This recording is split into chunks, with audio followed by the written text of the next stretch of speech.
Ali is not here today. He's our chairperson. I'm vice chair, so this is my first time doing it. So please bear with me.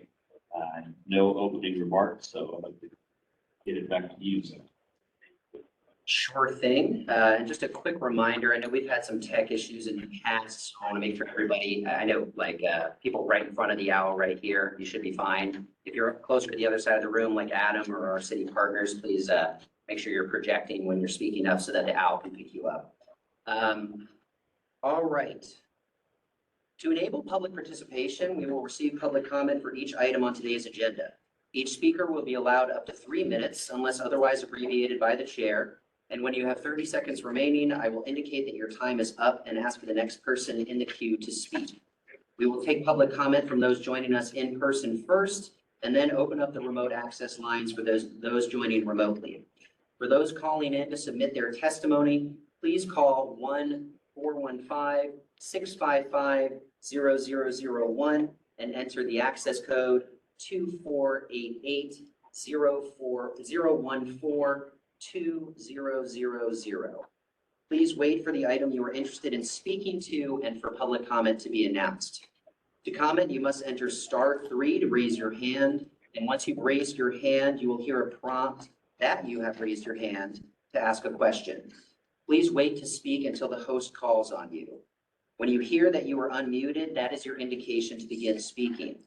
Best practices are to call from a quiet location and to please mute the volume on your computer. For those attending in person, please line up right here at the corner of this table when the public comment for the item you would like to speak to is called. Please speak clearly and slowly, and if you care to state your name for the record. And finally, I'll ask that we silence any mobile devices that might go off during these proceedings. And please also note that committee members are not permitted to reply directly to public comments. And I will pass it back to you, Chair. Okay, now we can call item number 1, roll call. Scott, will you please take roll call? Sure thing. Mohammed Mali, or representative from the Department of Public Health, is absent today. Lieutenant Lang, or representative from the San Francisco Police Department. Here. Stevie Clark, or representative from the Department of Building Inspections. Matthew Chandler, or representative from the Planning Department. Present. Thank you. Representative from the San Francisco Unified School District is absent today. Dylan Rice, or representative from the Entertainment Commission. Present. Thank you. And Victor Wong, or a representative from the San Francisco Fire Department. That'll be Fire Inspector Brandon Murray and Captain Dennis Sy, San Francisco Fire Department representation. Thank you. Both present. Appreciate it. And for our voting members, Chairperson Ali Jamalian is absent today. Vice Chairperson Adam Hayes. Present. Thank you. Seat 10 is currently unfilled. Seat 11, Apollo Wallace. Present. Seat 12, Jakari Donaldson. Present. Seat 13, David Nogales-Talley. Present. Thank you. Seat 14, Shay Gilmore. Present. Thank you. Seat 15 is currently unfilled. And seat 16, Antoinette Mobley, is on her way. With 5 voting members present, we've established quorum and we may begin the meeting. Back to you, Chairperson. Thank you. Agenda item number 1 is now closed. Moving on to number 2. Scott, if you would read that acknowledgement. Sure thing.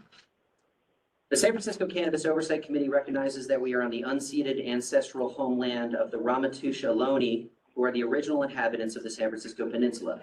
As the indigenous stewards of this land and in accordance with their traditions, the Ramaytush Ohlone have never ceded, lost, nor forgotten their responsibilities as the caretakers of this place, as well as for all peoples who reside in their traditional territory.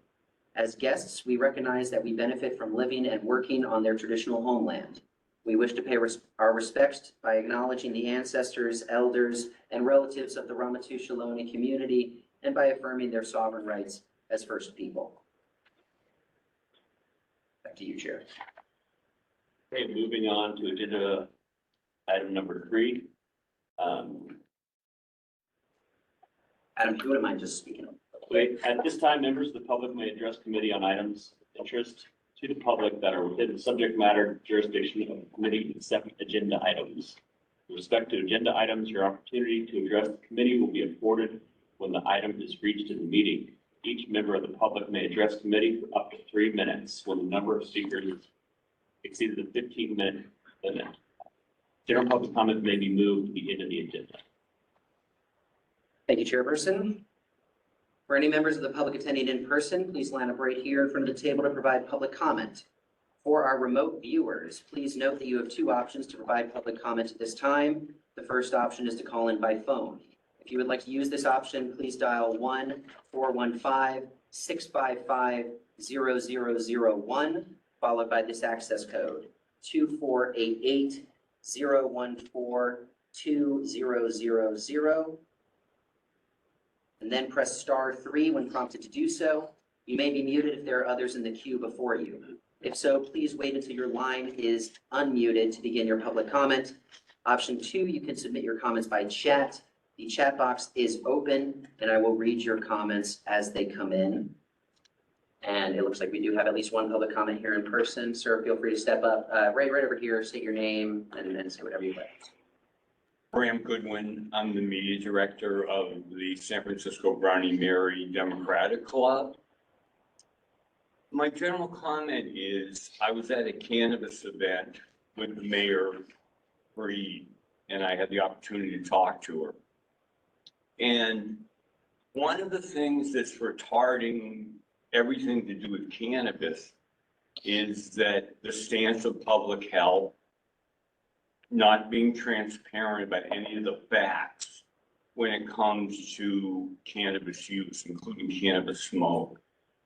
And because of that, they've added all these expenses that make a lot of the retail and the events financially very difficult.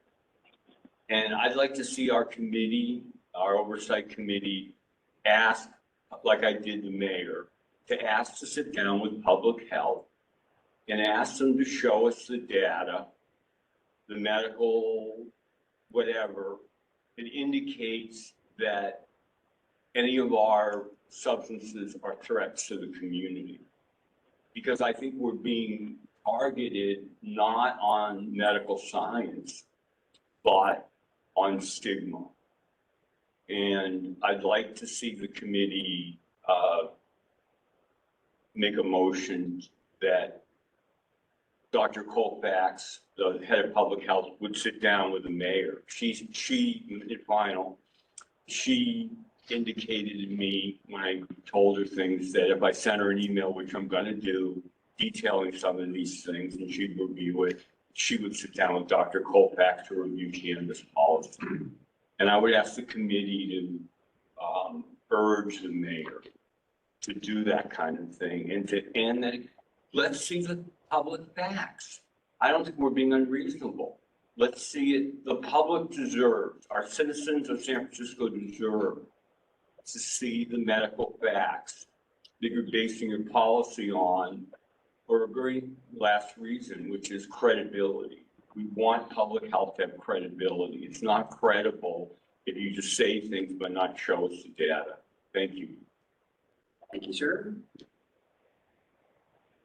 I see no other in-person public comment remaining, and I see no chats in the, oh, sorry, we just had a hand raised from one of our remote participants. Sir, I will unmute you shortly, and feel free to begin your public comment as soon as you are unmuted.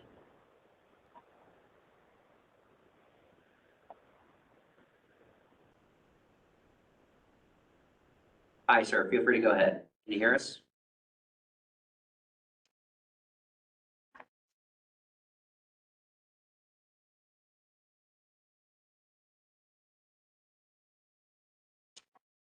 There's a chance we're having audio issues. Seems that other participants are coming in okay.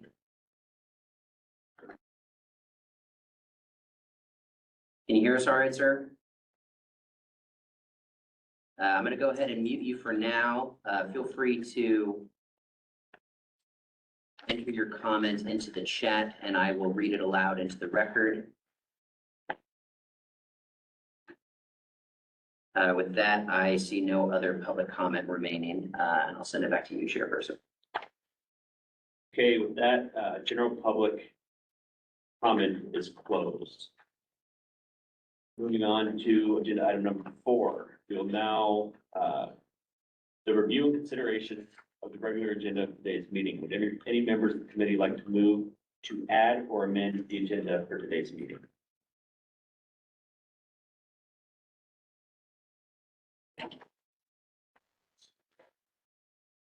No additions to the agenda? I think Oh, sorry, Shay, excuse me, Shay, sorry. Yeah, yeah, and can you hear me? Yeah, sorry, I muted you, Shay, in order to make sure we didn't run into background noise with the callers. So yes, we can hear you now. Okay, so as I was just explaining to my colleague Sylvia before this meeting began, I just need to lodge for the record a pretty specific objection to this meeting taking place at this time when I am not able to attend in person. I think you can also tell Ali, our chair, is also not here. It's probably because he's here in Las Vegas at the largest cannabis business conference in the world. And if I'd been given the opportunity to, say no to this date, I absolutely would have, because I take my responsibility really seriously to show up in person, and I would have made that objection. I know that we're not allowed to email, so I don't do that, but I'm a speaker upper. I think any other lawyer in the room will appreciate that I don't sit quietly when I see something that doesn't make sense to me. And it doesn't make sense to me that a meeting was set on this date without consulting me and giving me the opportunity to say I can't attend in person and to get some kind of more robust, I can't even tell when you guys can hear me or not. I've got a phone here that says I'm muted, but you can hear me, right? So there's just a lot of gaps here that could have been wiped away from our time together if there had been some kind of advanced planning and consultation with the voting members about their schedule. So I want to make sure that's up there for us to address before this meeting concludes, that we get together a far more robust, concrete plan for when we will meet in person the next time. Thank you. Thank you, Shay. Do we have any additions to the agenda for today's meeting from any of the other members of the board? No. Scott, before we move on, we can actually respond to a little bit of the scheduling challenges. Shay, can you hear me okay? I can. Can you hear me? I can, yes. So Okay. thank you for your comments. We certainly hear what you're saying. Today's date was not the initial date that we had proposed for this meeting. A lot of the scheduling challenges occurred because of APEC. And so this meeting was supposed to happen earlier this month because of the APEC related constraints. This room, this space in particular, was spoken for about 2.5, 3 weeks. We moved to this date. The urgency around this meeting and it having to happen before the new year sets in relates to the grants distribution conversation. So this is an anomaly. This is not typically how meetings get scheduled. So I totally hear what you were saying. We will take that feedback and incorporate it into the next scheduling. But this was an anomalous situation. And so I just wanted to make sure that you got a little bit more context from us. The truth of it is that we would have preferred this meeting happen at the beginning of the month. That was, after a repeated effort to make that happen, unable to be the case. Because it wasn't, we were forced to pick on this date. This was the only date that was available for us to get the recommendations in order to give all the grantees who will be recipients down the line enough time to spend their dollars out. This will all make a little bit more sense when we get to that presentation, but this was not our preferred date. As you can see, it's a Tuesday. It's a departure from our standing date of Wednesday, the dates that we had proposed in the past through the chair and the co-chair were Wednesday dates. This was really the last option given the constraints. So totally hear what you're saying. Just want to provide a little bit more context. And I think the fact that we haven't run into this issue in the past sort of speaks to the effort that is put to find dates that accommodate everyone. But I hope that helps and gives a little bit more information. Yeah, and we do hear that feedback, and we really appreciate people's flexibility with this, that we can get this stuff in the really appropriate timeline. I just If there are want no to say, additional, I appreciate that. I just want to say, I appreciate that, Nikesh. I know that y'all are working your very hardest, and I just want to make sure that at this point that where I'm able to add something to the agenda for this meeting, that we add to the agenda for this meeting a setting of the next meeting date. It's something that I asked about at the last meeting, and I know that, you know, I was given the word that we would be getting a doodle. It never came. I understand things change, and I know y'all are doing your best. Can we please make sure that this meeting, we don't leave without making sure that we can all attend in person the next time? so perhaps proposal to change agenda item number 11 to both proposing future agenda items and discussing the scheduling of the next COC meeting or restrictions around people's schedules. Something along those lines. We have a related motion to that. Yeah, yeah, absolutely. If I could put that up there, that'd be great. Sure. So how about we say a motion to adjust agenda item number 11 to include the scheduling of the next COC meeting? We need a second as well. Yes, we will. Second. Okay, and we will take that to a vote. We will now take a vote to amend agenda item number 11 to propose future agenda items and also include a discussion around the scheduling of the next COC meeting. When I call your name, please indicate how you would like to vote. Vice Chairperson Adam Hayes, how do you vote? Aye. C11 Apollo Wallace, how do you vote? Aye. C12 Bakari Donaldson, how do you vote? Aye. C13 David Nogales-Talley, how do you vote? Aye. C14 Shay Gilmore, how do you vote? Aye. And, Aye. Still, yeah, I got Shay. And Antoinette is still on her way, so she will be marked as absent.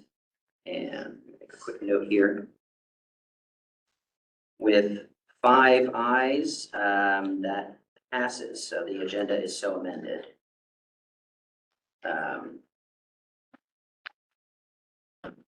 Would you like to move us into public comment? Yeah, we will now move to public comment. Sure thing. For any members of the public attending in person, please line up in front of this table in order to provide public comment. For our remote viewers, please note that you have 2 options to provide public comment at this time. The first option is to call in by phone. If you would like to use this option, please dial 1-415-655-0001, followed by this access code 2488-014-2000, and then press *3 when prompted to do so. You may be muted if there are others in the queue before you. Please wait until your line is unmuted to begin your public comment. Option 2, you can submit your comments by chat. The chat box is open and I will read your comments as they come in. I'll give our online attendees a moment to indicate if they would like to comment.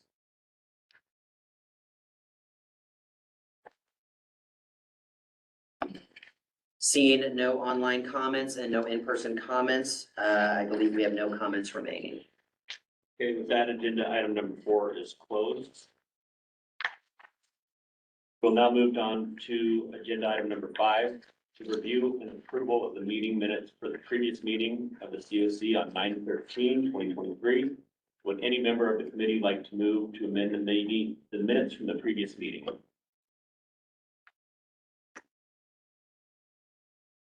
Okay, we'll now move for public comment. For any members of the public attending in person, please line up in front of this table to provide public comment. For our remote viewers, please note that you have 2 options to provide public comment at this time. The first option is to call in by phone. If you would like to use this option, please dial 1-415-655-0001, followed by this access code 2488-014-2000. Then press *3 when prompted to do so.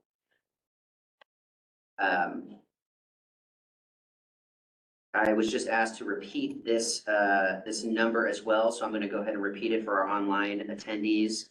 The first option is to call in by phone. If you would like to use this option, please dial 1-415-655-0001, 0001, followed by this access code, 2488-014-2000, and then press star 3 when prompted to do so. You may be muted if there are others in the queue before you. If so, please wait until your line is unmuted to begin your public comment. Option 2, you may submit your comments by chat. The chat box is open and I will read your comments as they come in.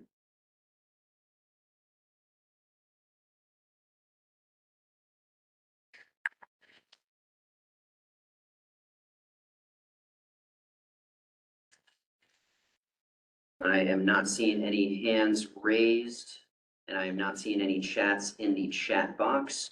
I believe we will need to vote to accept these minutes as they are. Sure. Okay. So move to accept the agenda items as they are. We have a second? Okay, on the vote to accept the meeting minutes as they are. Vice Chairperson Adam Hayes, how do you vote? Aye. Seat 11, Apollo Wallace, how do you vote? Aye. Seat 12, Jakari Donaldson, how do you vote? Aye. Seat 13, David Nogales Talley, how do you vote? Aye. Seat 14, Shay Gilmore, how do you vote? Aye. 5 ayes and nays, that motion passes. Okay, with that, agenda item number 5 is closed. Moving on to agenda item number 6, the review and approval of the meeting minutes for the previous meeting of the COC on 10/11/23. Please note that there is a known error in the minutes with the inclusion of the agenda header from the 9/13 meeting. That error will be addressed, and a new version of these notes be uploaded with that corrected.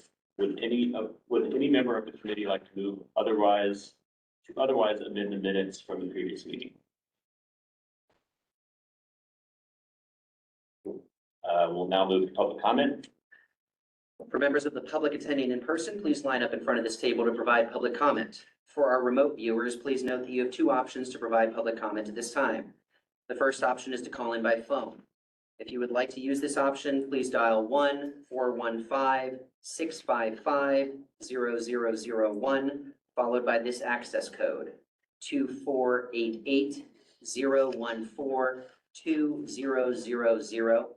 Then press star 3 when prompted to do so. You may be muted if there are others in the queue before you. If so, please wait until your line is unmuted to begin your public comment. Option 2, you can submit your comments by chat. The chat box is open, and I will read your comments as they come in.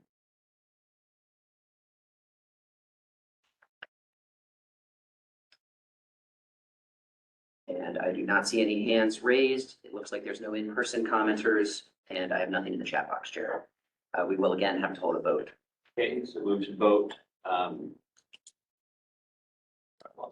to approve the minutes from 10/11 meeting. Sure thing. Vice Chairperson Adam Hayes, how do you vote?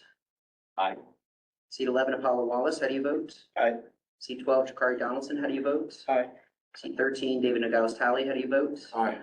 Seat 14, Shay Gilmore, how do you vote? Aye. 5 ayes and no nays, that motion passes as well. Okay, with that, agenda item number 6 is closed. To agenda item number 7, a brief update from the Office of Cannabis. Director Nikesh Patel will be facilitating this update. Hi, everyone. Thank you for all being here. We really do appreciate it, especially with the scheduling challenges. And for all of our members who are attending remotely, thank you for being here as well. We really do appreciate it, especially given the content on today's agenda. So with that, because there are some pretty timely items, I'm going to jettison through our update. If you have any questions, just leave them to the end. Happy to answer them. But this will be an update to the update that we provided, not the last meeting, but the meeting before in September. So let's hit permitting first. Today, we are at 50 issued permits. There was one that went out the door earlier today. Since the September meeting update, that is about 5 new permits that have gone out the door. The majority of those permits are actually for MCD conversions. I'll provide a quick update on that in a moment, but both processes are moving along at this point. We have our equity permits that are going out the door. We also have our MCD conversions that are beginning to happen. Let's go right into that. I've flagged this issue in the past, but with our MCD conversions, it is very important for everyone to note that we have about a year till the end of 2024 to convert the existing medical cannabis dispensaries from their Article 33 permits to their Article 16 permits while they are able to continue to operate. If the legislation that allows us to do that is not extended beyond that date, then what will happen is the MCDs that are currently operating will not be able to operate while they wait permanent conversion into their Article 16 permit. Once they receive those permits, then they'll be operational. The reason I'm flagging it now, a full 13 months in advance, is because we recognize that there is a possibility that the legislation is not extended. If it is not extended, we want to ensure that every MCD has ample time to get converted and is aware of this upcoming deadline. We have been working with all of the MCDs. Every MCD that submitted an application has been picked up by our analysts. They are being processed. There are, like I said, about 4 and 5 soon, actually 6 soon, that will have been converted already. There are another 10 that have already been referred to planning and are moving along the process. That leaves about 20 that we have engaged with and been engaging with for approximately 2 to 3 months. The response rates have been lower.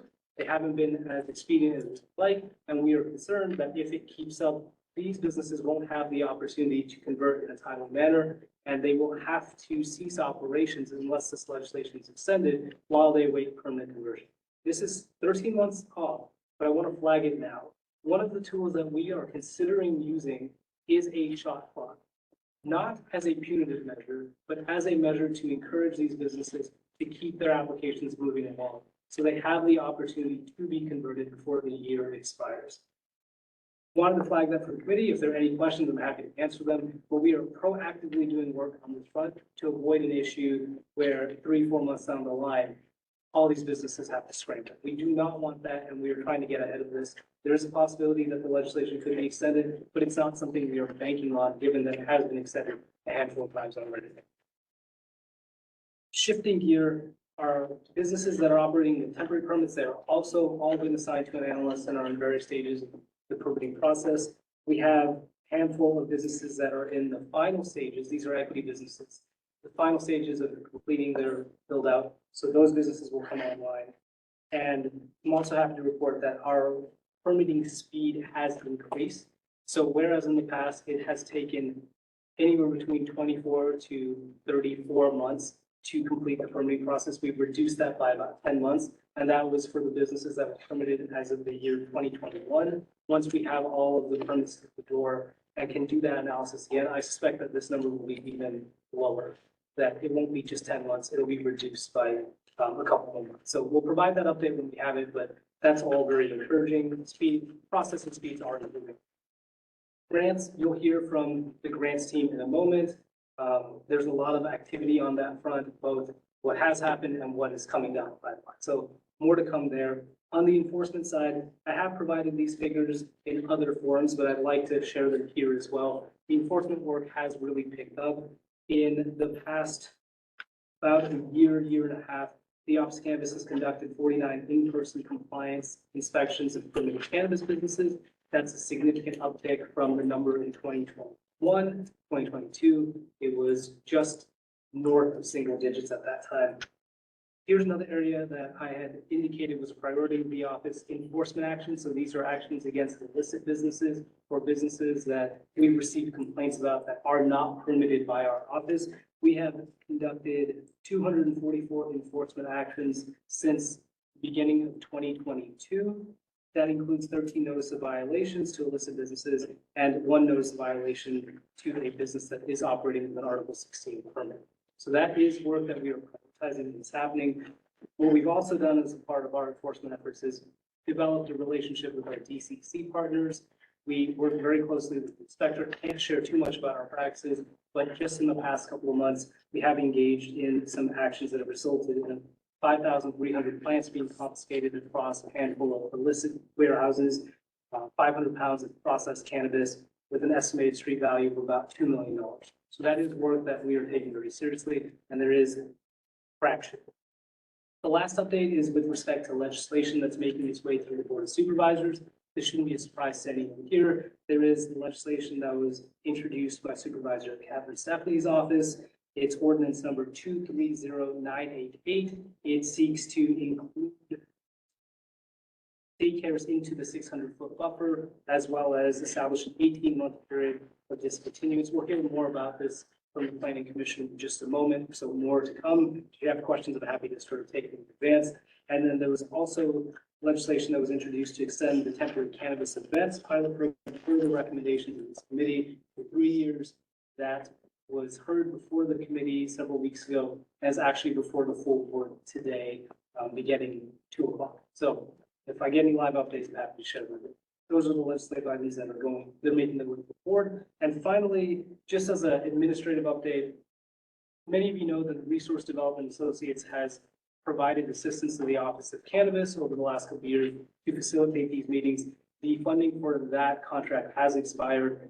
As many of you know, that our budget cuts that the city is facing, we will not be renewing that contract, and the Office of Cannabis will be absorbing some of that as well. So do not communicate with RDA. They will not respond, but we will, and we're here to pick up some of the work that they're doing, namely keeping and helping with the facilitation of these meetings.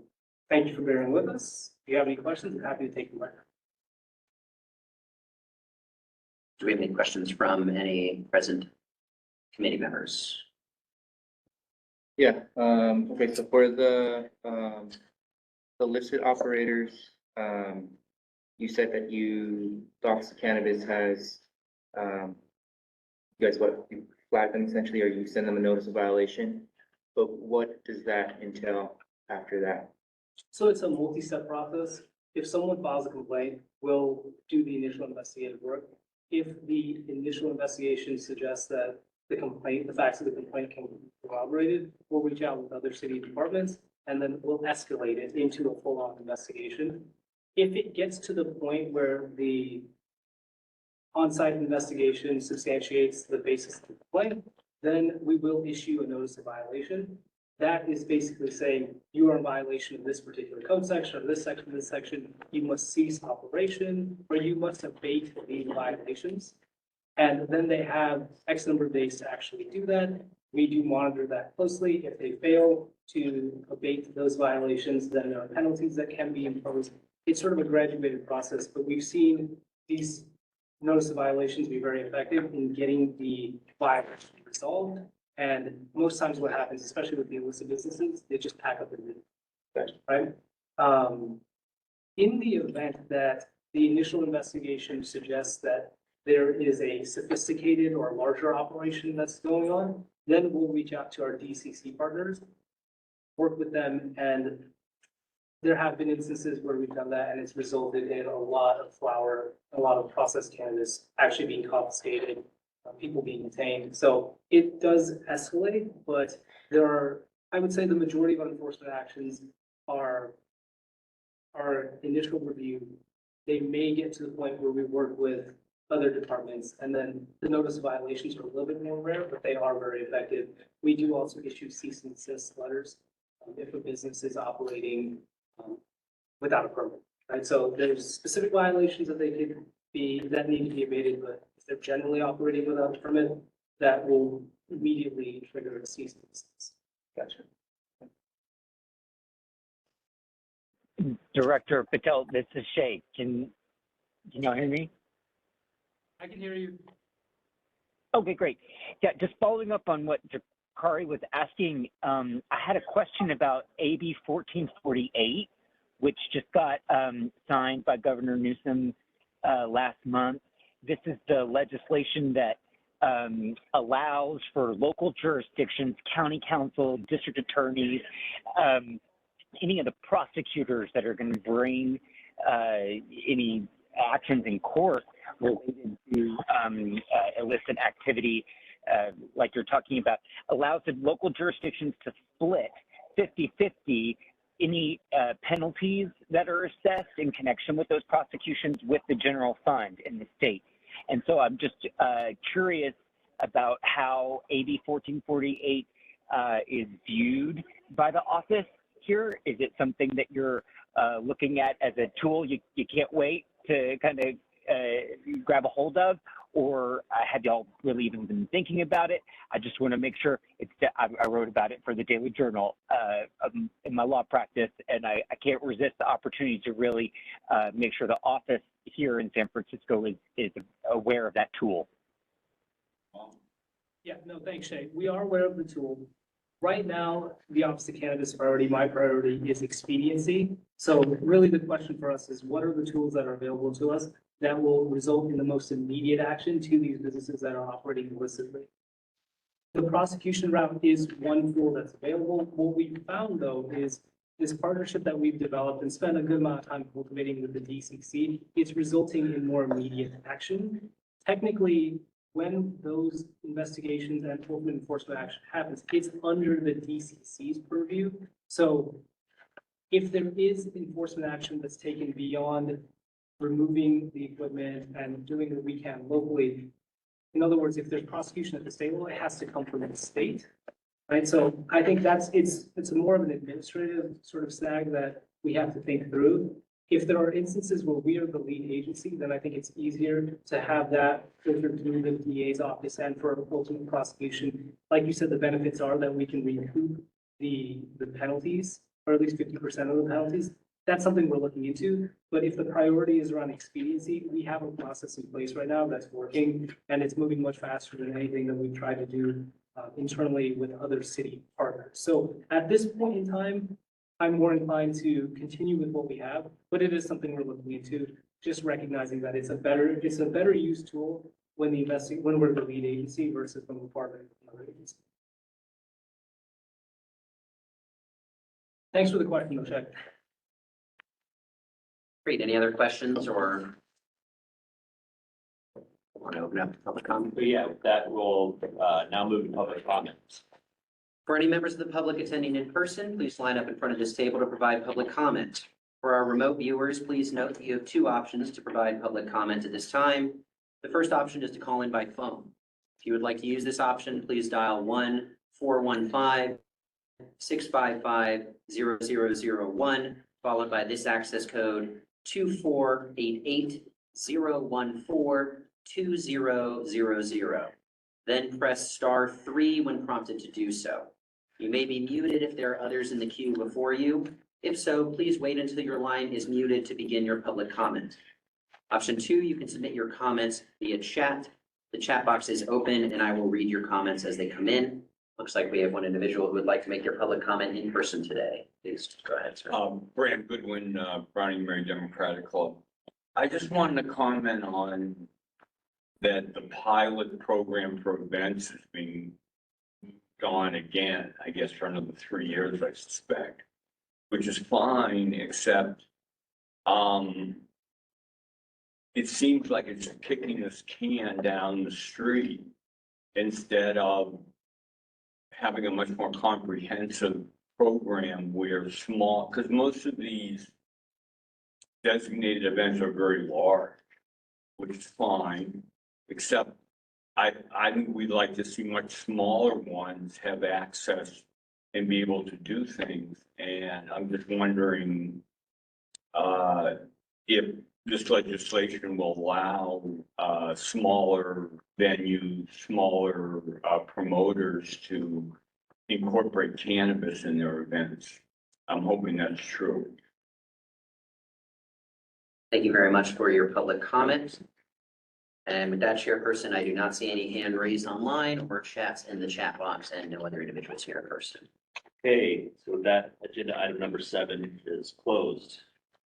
Moving on to agenda item number 8, which will be some brief remarks from Matthew Chandler from the Planning Department concerning ordinance number 230988, which proposes to expand the 600-foot buffer rule and establish an 18-month period of discontinuing cannabis retail use. After Matthew's remarks, we will take questions from the committee.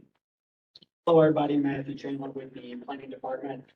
Thanks for the introduction. So I'm here to discuss board file number 230988, which was introduced by Supervisor Stephanie, which would be amending the planning code and will be impacting cannabis retail uses. So first I'll kind of just give a brief overview. Happy to go over the way it is now, the way it will be under the proposed ordinance. But generally, the ordinance is going to be amending the planning code, or it's proposing to amend the planning code to require cannabis retail uses to be at least 600 feet from childcare facilities unless, or exempting applications that have already filed with the Office of Cannabis. And then also we'll be establishing an 18-month period of discontinuance of a cannabis retail use as abandonment of the business, preventing its restoration as a new cannabis retail use unless it meets the applicable code requirements at the time. So currently, the way it is now under the planning code, cannabis retail uses can't be within 600 feet of school, a medical cannabis dispensary, or another cannabis retailer. And there is no minimum radius from cannabis retailers to childcare facilities, youth serving facilities, or any sort of youth center. And currently, cannabis retailers are treated the exact same as any other land use whenever it comes to the abandonment period. So principally permitted uses do not have an abandonment period. Any use that receives conditional use authorization or is a non-conforming use, so essentially not meeting one or more provisions of the planning code, such as being within 600 feet of an existing school currently, those all currently have a 3-year abandonment period. As proposed, the way it would be, the planning code would be amended to specify that cannabis retail uses cannot be within 600 feet of a daycare center as defined by the state, which would essentially be the same as a childcare facility in our local code. In addition to the current buffer requirements, so that's 600 feet from MCDs, cannabis retailers, schools, and now also proposing daycare centers. But the buffer would not impact any application that's already filed with the Office of Cannabis.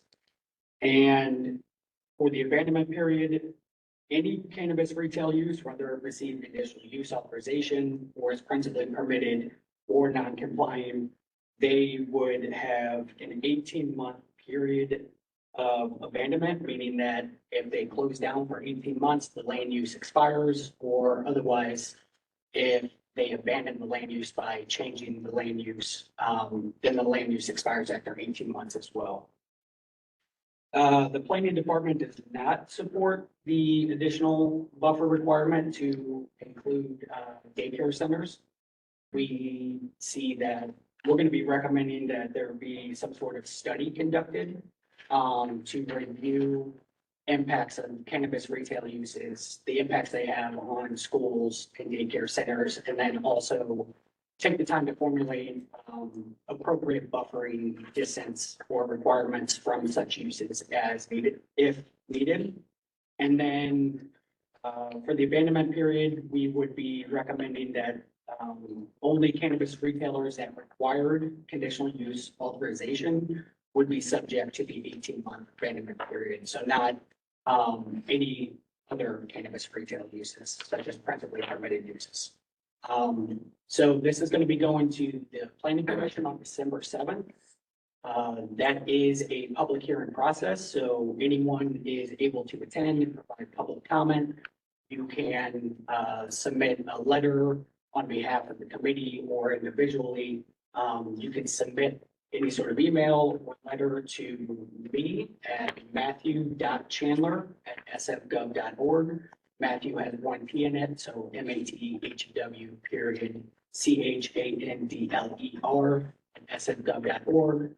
Or of course, you can send it to our general cpc.cannabis@sfgov.org email address. So thanks for your time. Happy to answer any questions.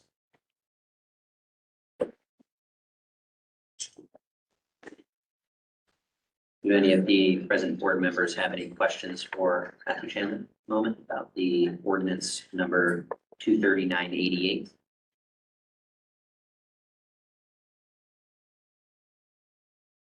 Okay. And we'll now move to public comment. For members of the public attending in person, please line up in front of the table to provide public comment. For our remote viewers, please note that you have two options to provide public comment at this time. The first option is to call in by phone. If you would like to use this option, please dial 1-415-655-0001, followed by this access code 2488-014-2000, and then press *3 when prompted to do so. You may be muted if there are others in the queue before you. If so, please wait until your line is unmuted to begin your public comment. Option 2, you can submit your comments by chat. The chat box is open and I will read your comments as they come in. We do have one individual here who'd like to make their comment in person. Sir, please feel free to step forward if you'd like, state your name and begin your public comment. Hi, everyone. I'm Chris Calloway. I'm a equity retail owner in San Francisco. I'm also the father of a 2.5-year-old daughter. And I appreciate, I think, where Supervisor Stefani's heart is with this legislation, trying to protect the children of our city. But I can say as a dispensary owner, I've never had a toddler try to come in and buy cannabis at my store. And I know where my dispensary is over on Van Ness Avenue, there are far more pressing issues and dangers to children of our city than a cannabis dispensary, a licensed cannabis dispensary with a security guard in front that's cleaning up the sidewalk every day. So I'm glad the planning department is going to take a look at what the impacts this legislation would be on current dispensary owners. I know since we don't have any new applications being accepted by the Office of Cannabis for cannabis retail, it doesn't seem like this legislation really would do much to help protect our children at all, since we're not going to be, all the applications that are in the queue and move forward. So it seems to be maybe this is just a little bit of a political stunt to some degree to maybe gather support for Supervisor Stefani, but I'm glad that the planning department is going to take a look at this and really address what the impacts would be. And I would, for one, just love to see what the daycare map looks like in the city, how it would affect existing cannabis retailers. One of the issues that I'm kind of facing in the equity program is the 600-foot rule and the kind of, that like dot or on the map, how it creates that buffer between other dispensaries and the land entitlement uses. So I would just like to see just how this legislation is going to protect our children moving forward, what impact it has on existing businesses. And I think it maybe kind of gives us a time to open up the 600-foot rule and see how it's serving the city and its current businesses. And I think that's all I have to say on the matter. Great, thank you so much. Thanks, guys. We have another individual here who would like to make their public comment in person. Please, sir, feel free to state your name and begin your public comment. Bram Goodwin. Simply, I'd like to say that adopting a rule like this would be indicating that cannabis somehow is a threat to our community and to our children, which is not true. And I'm thrilled to hear today, because from planning department, that they're proposing a comprehensive research on it, because that's what we want. Let's look at the facts. And the facts are, by the way, that a toddler could walk into a place that has liquor, could walk around, take a look, could even steal it, I guess, because a lot of times it's out like in a supermarket. As Chris mentioned, cannabis is probably the most secure place in the city when it comes to access. I'd like to hear it. I don't think there has been, as far as I know, in the 5 years of legal cannabis, legal recreational cannabis, there has ever been an incident at a retailer where an underage person entered. And I don't think others that are restricted like alcohol could say the same. So I applaud the Planning Commission for proposing the research. If any of our supervisors are looking in, I would like to ask them to say no to this, because as Chris, I think, indicated, it seems political. And as we know in cannabis, it is political. but we don't need to be on the sad end of it. Thank you. Thank you, sir, for your comment. We're going to briefly just take a comment from one of my colleagues in order to make sure we're not experiencing any technical difficulties here. Michael, I'm going to go ahead and unmute you. Would you mind testing the audio from the call-in?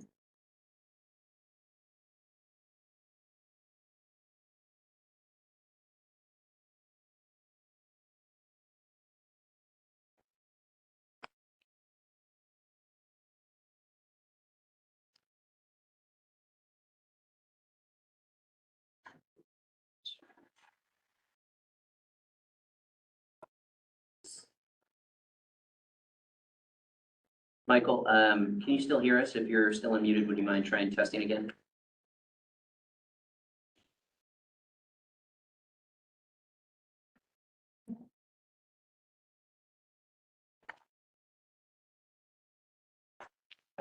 That's strange. So it does seem that we're experiencing some audio issues with call-ins. I would recommend individuals who are interested in submitting their public comment online, please do so via the chat box. But they can hear it on the other end. Yeah, I don't know if I can hear it on the other end. It's so strange. Unfortunately, I don't know if it's something I can fix in the moment here. So for members of the public who are participating online, if you would like to submit a comment, please do so via the chat box so that I can read your comment aloud. We do have one comment in the chat that I will now read aloud. Shona, Axis of Love, SF. Does the planning department have a map of what would be left for land use permits for cannabis clubs? We also have an impact report from the last task force. Happy to share. The daycare is being used to monopoly the current map. I oppose this fully. It is not needed. Everything Chris said as well. And that does appear to be the only chat in the chat box at this time. I see no other hands raised. And I'll pass back to the chair. Okay, with that, agenda item number 8, closed. Moving on to number. Oh, sorry, excuse me. Shay does have his hand up. Go ahead, Shay. Yeah, Can you hear us? Just a quick question. It's not really to the planning department, but more to the office. Just kind of given what we heard from the planning department about their undertaking a study, I don't know. I'm just curious. Does the office have a position on this? And maybe you don't. Maybe you're not allowed. That would be the answer. But I'm just curious about where the office stands with regard to the, legislation that Supervisor Stefani is proposing and the action that the planning department, position that the planning department is planning to take. Shay, thanks for the question, and your instincts are right. It's pending legislation, and we can't take a position, so that's the short of it. But yeah, your instinct was right.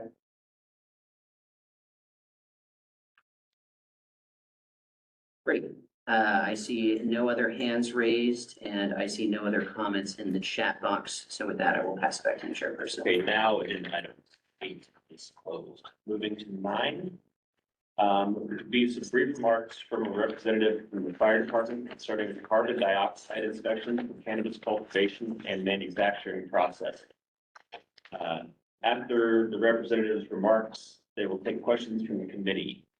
To get the discussion going, I believe we have Captain Sy and Inspector Murray on with us. Could you please provide an overview of the fire department's inspection process for cannabis businesses which utilize carbon dioxide? Hello, everybody. I'm Captain Sy, San Francisco Fire Department. Can you guys hear me okay? Yes, we can hear you. So let me start off by saying one of the things that was brought up was I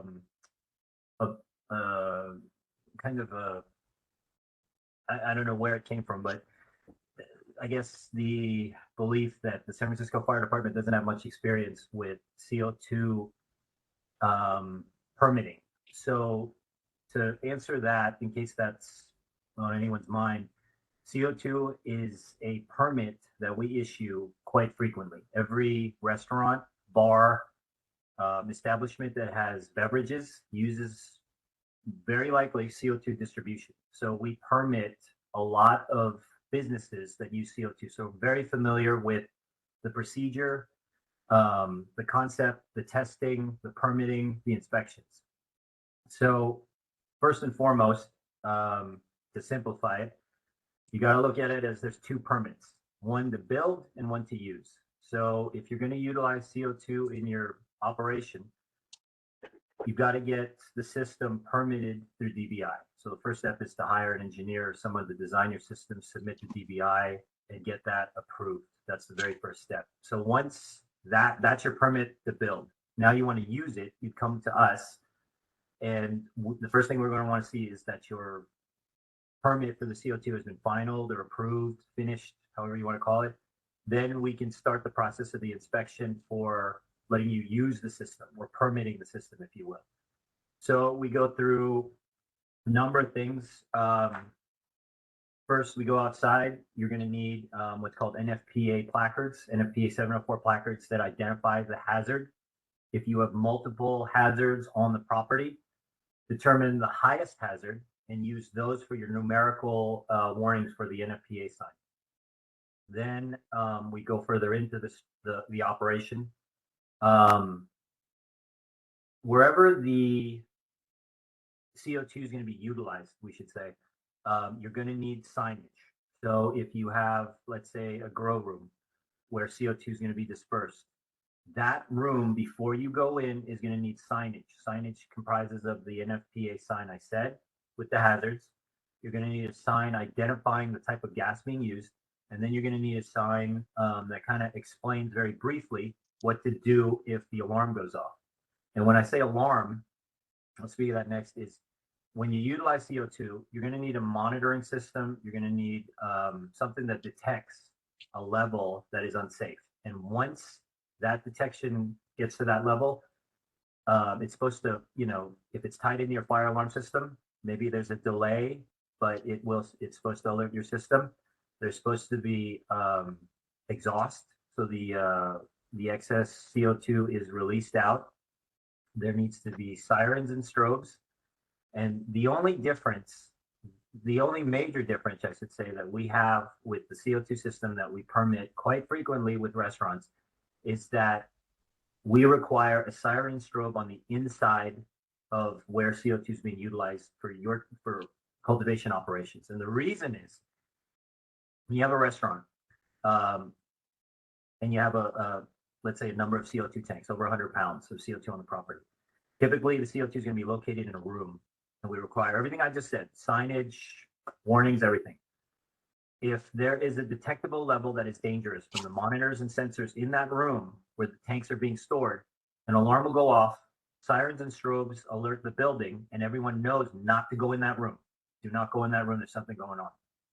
The unique problem, or the unique issue, I should say, we have with cannabis is that CO2 is purposefully being used to help with your operation, to help the grow.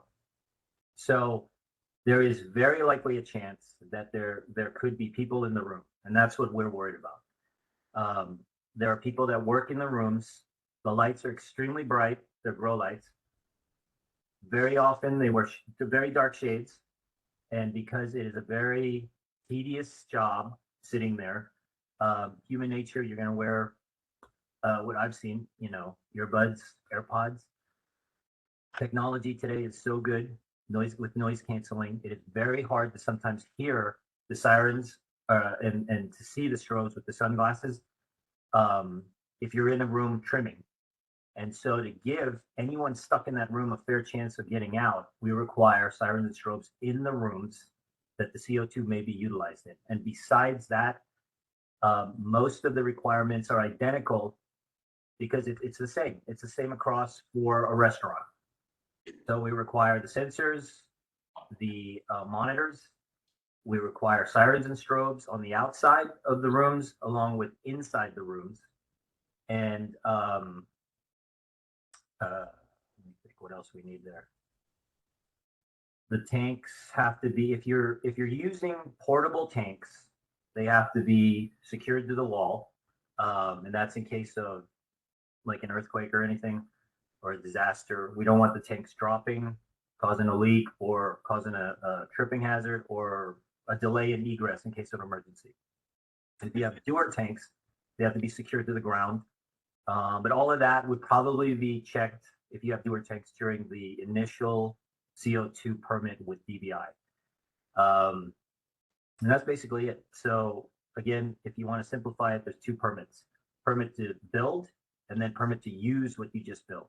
You would you would need, very early on, I think a lot of things fell through the cracks, and some operators have CO2 systems that were permitted by fire and were not necessarily installed with permits from DBI. And so we're backtracking on that, trying to get everybody dialed in and everybody on the same page. But generally, that's it. I mean, it's the same requirements that we make and ask for any restaurant utilizing CO2. It's in this. It's based off the state fire code and the city and county fire code. The only difference, like I said, is the fact that we require sirens and strobes in the rooms as well as outside to warn people not to come in, and anyone inside to give them a chance to get out because the alarm is going out. Anybody have any questions?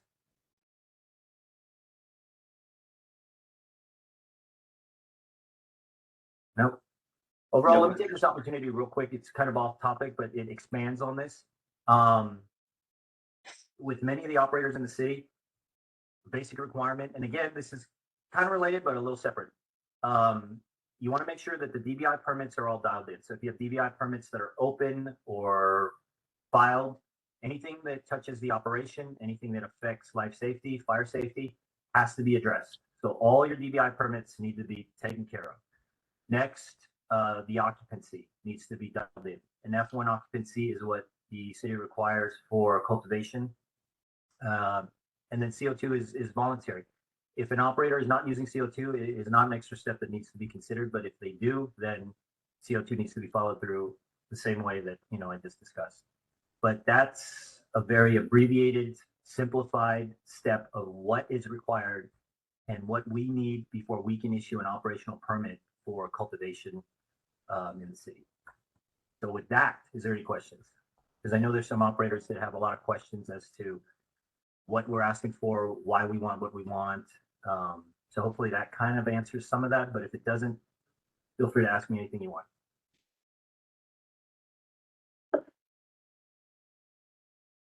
This is Shay. Is there maybe like a one pager or a FAQ, or I know you say that you've got some questions coming to you from operators, or anything that you have that you'd like us to, make sure gets out through the office, or I guess I'm just looking for a way to be helpful to you, to not get you bombarded with a bunch of questions that you have better things to do, that anything along those lines that we can help with. No, I appreciate the help. There isn't really anything, because when an operator decides to utilize CO2, they should be hiring a licensed architect or designer or engineer. And so at that point, that person is the best person to advise them on code, building code and fire code. And they should be walking the operator through everything that's required to get final approval from DBI.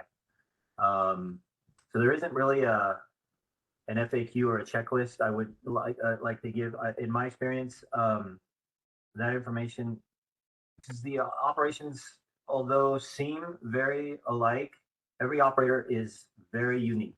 And if we were to give out the general information sheet, it might be helpful, but from my experience, because operations are so different, there's misinterpretation a lot of times, and it does lead to more questions. So I think it is best, in my experience, that the operators get in touch with a licensed engineer or a licensed architect, and they can best explain, because they've got to draw plans. Plans have to be submitted to DBI. And so those situations are best handled with licensed individuals that can walk them through the whole process.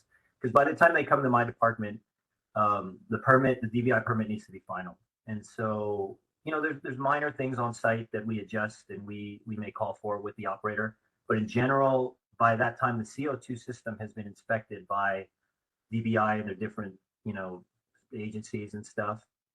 So the system should be dialed in. And that's like I said, the first part, the build permit.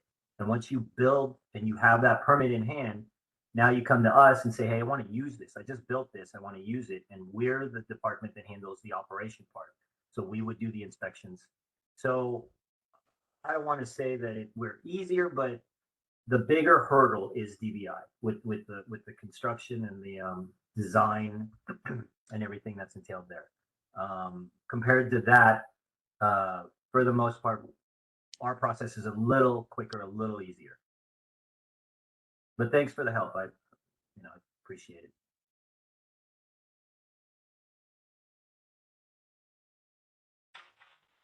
Before we move into public comment, do we have any more questions or comments from any of the committee members? Okay, we'll now move to public comments. For any members of the public attending in person, please line up in front of this table to provide public comment. For our remote viewers, please note that you currently have one option to provide remote comment at this time.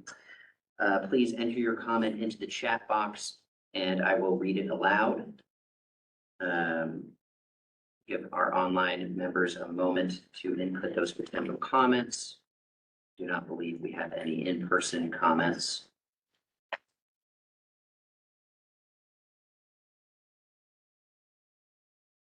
And I am not seeing any hands raised, and I am not seeing any comments in the chat box. If I could just make a quick recommendation, do you mind if we take a 10-minute break after this item to just see if we can resolve this issue before the grants item in case people want to call in? Yeah, okay, great. We close item 9 and then go to break then. Agenda item number 9 is closed. Thank you. For online viewers, we're just going to take a 10-minute break. We will be back in about 10 minutes to see if we can resolve this audio issue. I'm sure that there's some people who are participating online who'd like to call in. Thank you so much for understanding.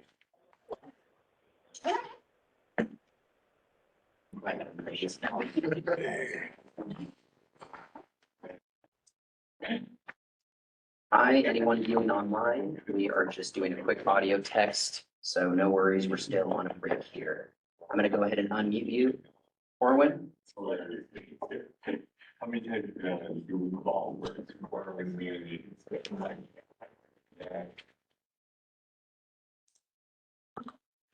Hello, this is Corwin. I unmuted myself. Can you all hear me in the room? We can hear you in the room, Corwin. Thank you very much. All right. You are very welcome. All right, folks, for our remote viewers, we're gonna go back into a break here and we'll be back in probably about 5 minutes. Thank you all for your patience. If you have any idea. Okay, welcome back. Thank you, folks, for your patience. I have 2 quick announcements. The first announcement is that I believe we resolved the audio issue for our call-in attendees. There will be a slight addition to the instructions for call-ins, so please pay attention. There will be an additional step you will need to take to unmute yourself so that you can provide your comment if you are calling in to make your comment. We will allow for some extra time to make sure that those comments can get in unimpeded. And I have an announcement before we dive into our next agenda item. For agenda item number 10, certain members of this committee must first recuse themselves in order to continue facilitating the meeting. The protocol for recusals includes the following. The member needs to state on the record that they are recusing themselves from the discussion on the item because they have a conflict of interest based on a financial interest potentially impacted by the distribution of grants. The member then identifies the financial interest. If it's an ownership interest, they should give the name of the business. And if it's a source of income, they should identify it as a source of income. The member should then exit the meeting for the duration of the agenda item. And if the member has not already done so, I believe we have, but please email Sarah Farrell, please email, we can skip that entirely, excuse me. And you can return to the meeting once you are notified to return. I believe we have one recusal for this agenda item. If you wouldn't mind stating your name, identifying the financial interest, and if it's an ownership interest, please give the name of the business and whether or not it's a source of income for you. Yeah, Jakari Donaldson, CEO of the California State Cannabis Company. And as owner, I have to recuse myself from this conversation. Thank you very much, Riccardi. If you wouldn't mind stepping out for the remainder of the meeting, appreciate your attendance.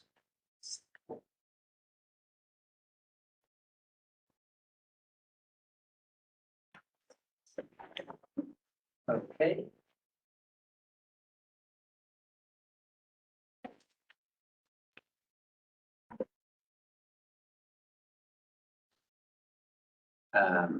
Sorry, I just got a chat in the box.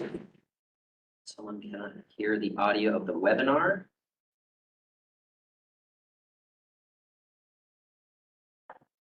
We're going to go ahead and see if there is a new technical issue before we dive in here. Shane, are you able to hear us? Yes. Nice, okay. Okay. And we have other remote viewers who can hear just fine. Just for any remote viewers who are having difficulty hearing, it might help to log out and log back in. Check the audio settings on your computer. Make sure your volume is up, all of those things. But without further ado, we're going to move on. I pass it to you, Chair. Okay, we'll now move on to agenda item number 10, the committee's discussion of the distribution of grant funding for the next round of the GoBiz grant funding. Committee will first hear a presentation from the Office of Cannabis. Afterward, the committee members will discuss some discussion questions that can be found in the document titled Oversight Committee Agenda Item Number 10, Memorandum. These discussion questions will help inform the committee as we propose to vote on a recommendation to the OOC about grant distribution criteria. Okay. Oh, I actually.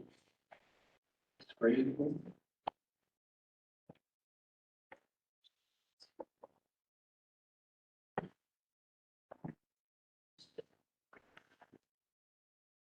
There we go.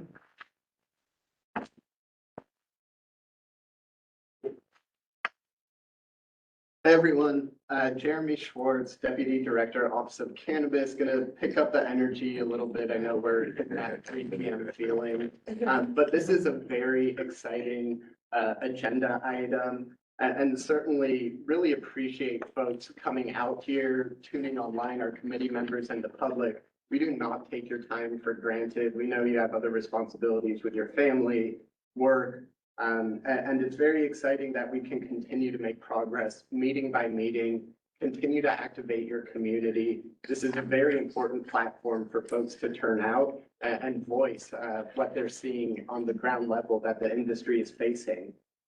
In light of some of the challenges the industry is facing, grants is an area that we've seen a significant impact across our operators. Certainly, we would love to be able to facilitate grants for everyone in our universe, but we'll see during the course of the presentation that there are limitations, including a smaller pool of grant awards. I just want to acknowledge my colleagues, starting with Director Patel at the top, Princess Bustos, who's pounded the pavement with many of our grantees. I know you're watching online, a tip of the cap to you. And also my colleague, Yulia Skenzarova, who really kept the grant machine running while I was out on paternity. So certainly a collective effort. Really excited to share this presentation with you all to facilitate a very meaningful discussion. With that being said, we can go to the next slide and view our roadmap of today. We'll touch on the historical evolution of our grant program, including previous grant disbursements. I won't read everything we see on the screen here. We continue to solicit feedback as a part of the community, which can inform future approaches. Also touch a little bit on technical assistance and audits that will soon come down the pike. What's in store for the next round of grant opportunities, which the committee will discuss who may be eligible for that in 2024, in addition to a question and answer session. With that, I'll pass the ball to my colleague. Thank you, Jeremy. It's going to sit for a little bit simpler. Good afternoon, Yulis Panjarava, Associate Director. We can go to the next slide. All right, so on this slide, you see a breakdown of the 4 previous grant awards that were disbursed to equity businesses to help with startup and ongoing costs of their cannabis businesses. It is important to note here that the Office of Cannabis utilization rates are high across the 3 grant program iterations administered to date since 2021. For example, the state requires 80% spend down rate, and we've been hitting 95% and over throughout the 3 grant program iterations. These are not easy numbers to hit, but we continue working hard. Let's move to the next slide. All right, so on this slide, you see the total of the grant dollars that were disbursed to the equity businesses across the 4 grant awards during the 3 grant program iterations. You see it's over 11 million. This number is rounded for ease of the consumption. Next slide. All right, so now I'm going to talk about the grant surveys that the Office of Cannabis administered at the conclusion of the previous grant program iterations.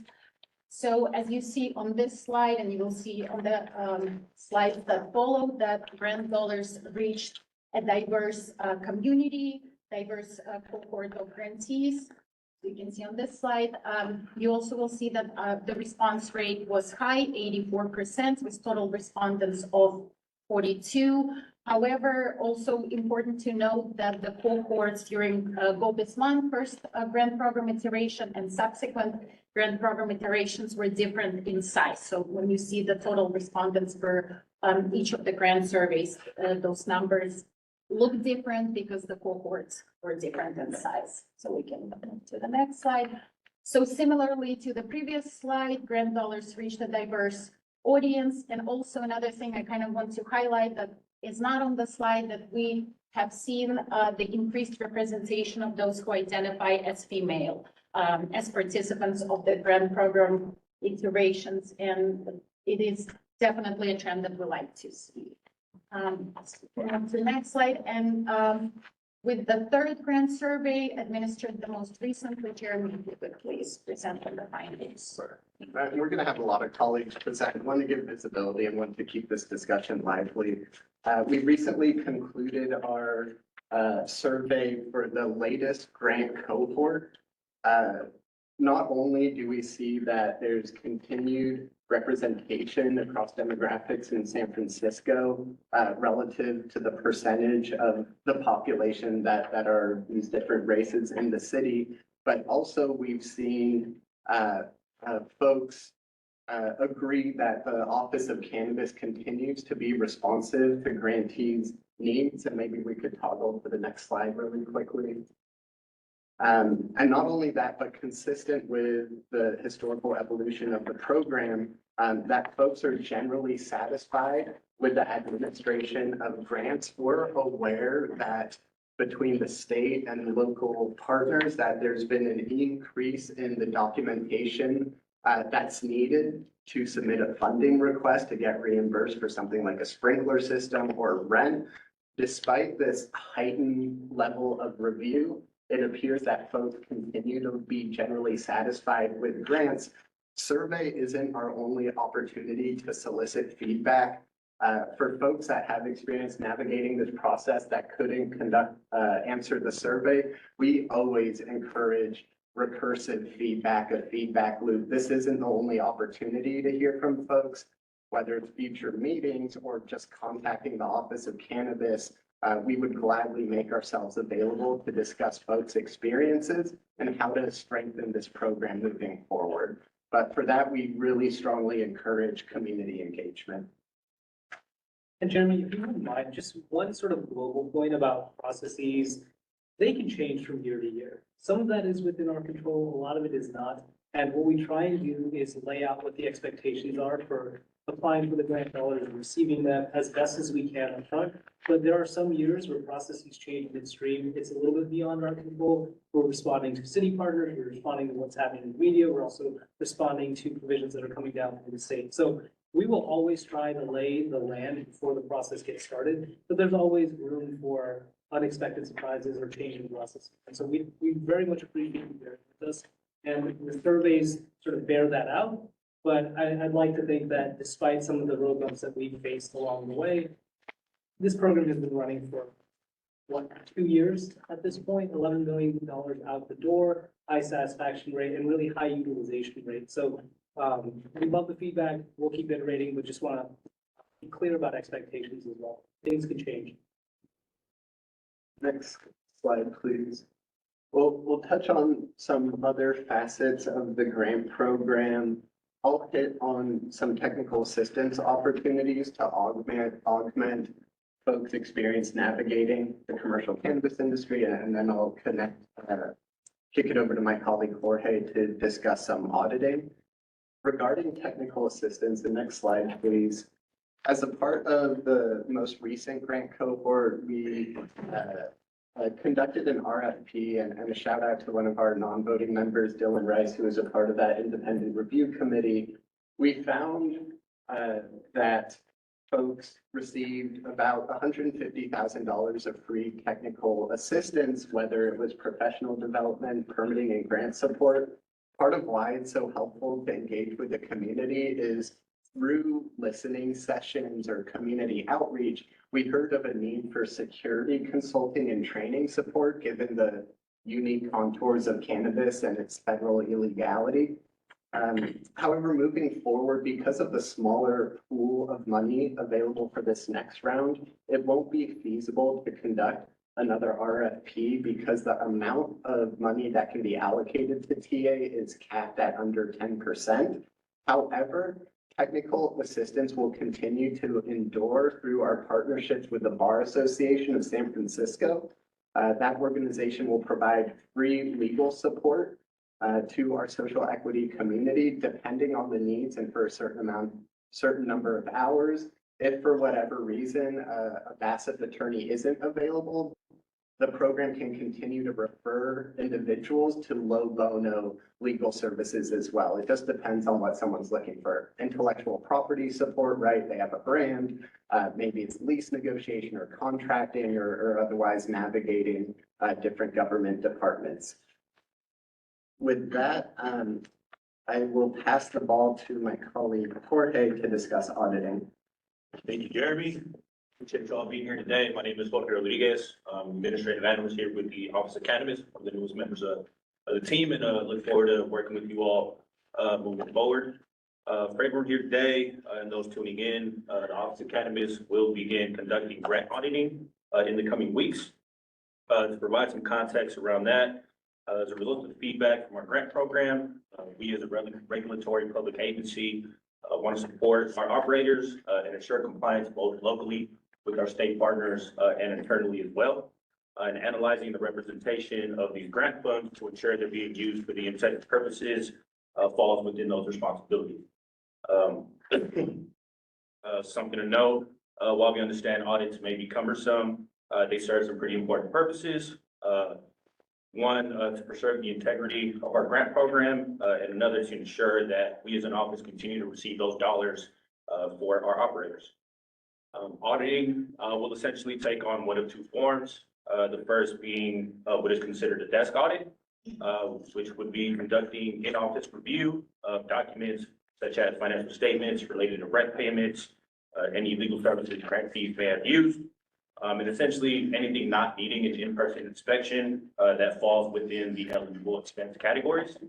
The second would be the on-site audits process in which members of our team will be dispatched to grantee locations to analyze again and ensure those funds that were dispersed were used for the appropriate purposes. These could look more like looking into construction build-outs, fixtures and equipment, capital improvements, where we also get to touch base with our operators and see those grant dollars being used in person. A bit more into the process. Auditing, again, is not new. They've been conducted in the past, and this is just a continuation of that exercise. And again, for us, we believe in educational outreach, supporting our grantees and meeting compliance requirements, and we'll continue auditing due to the most recent grant cycle. In terms of selecting grantees, they will be selected at random in no particular order.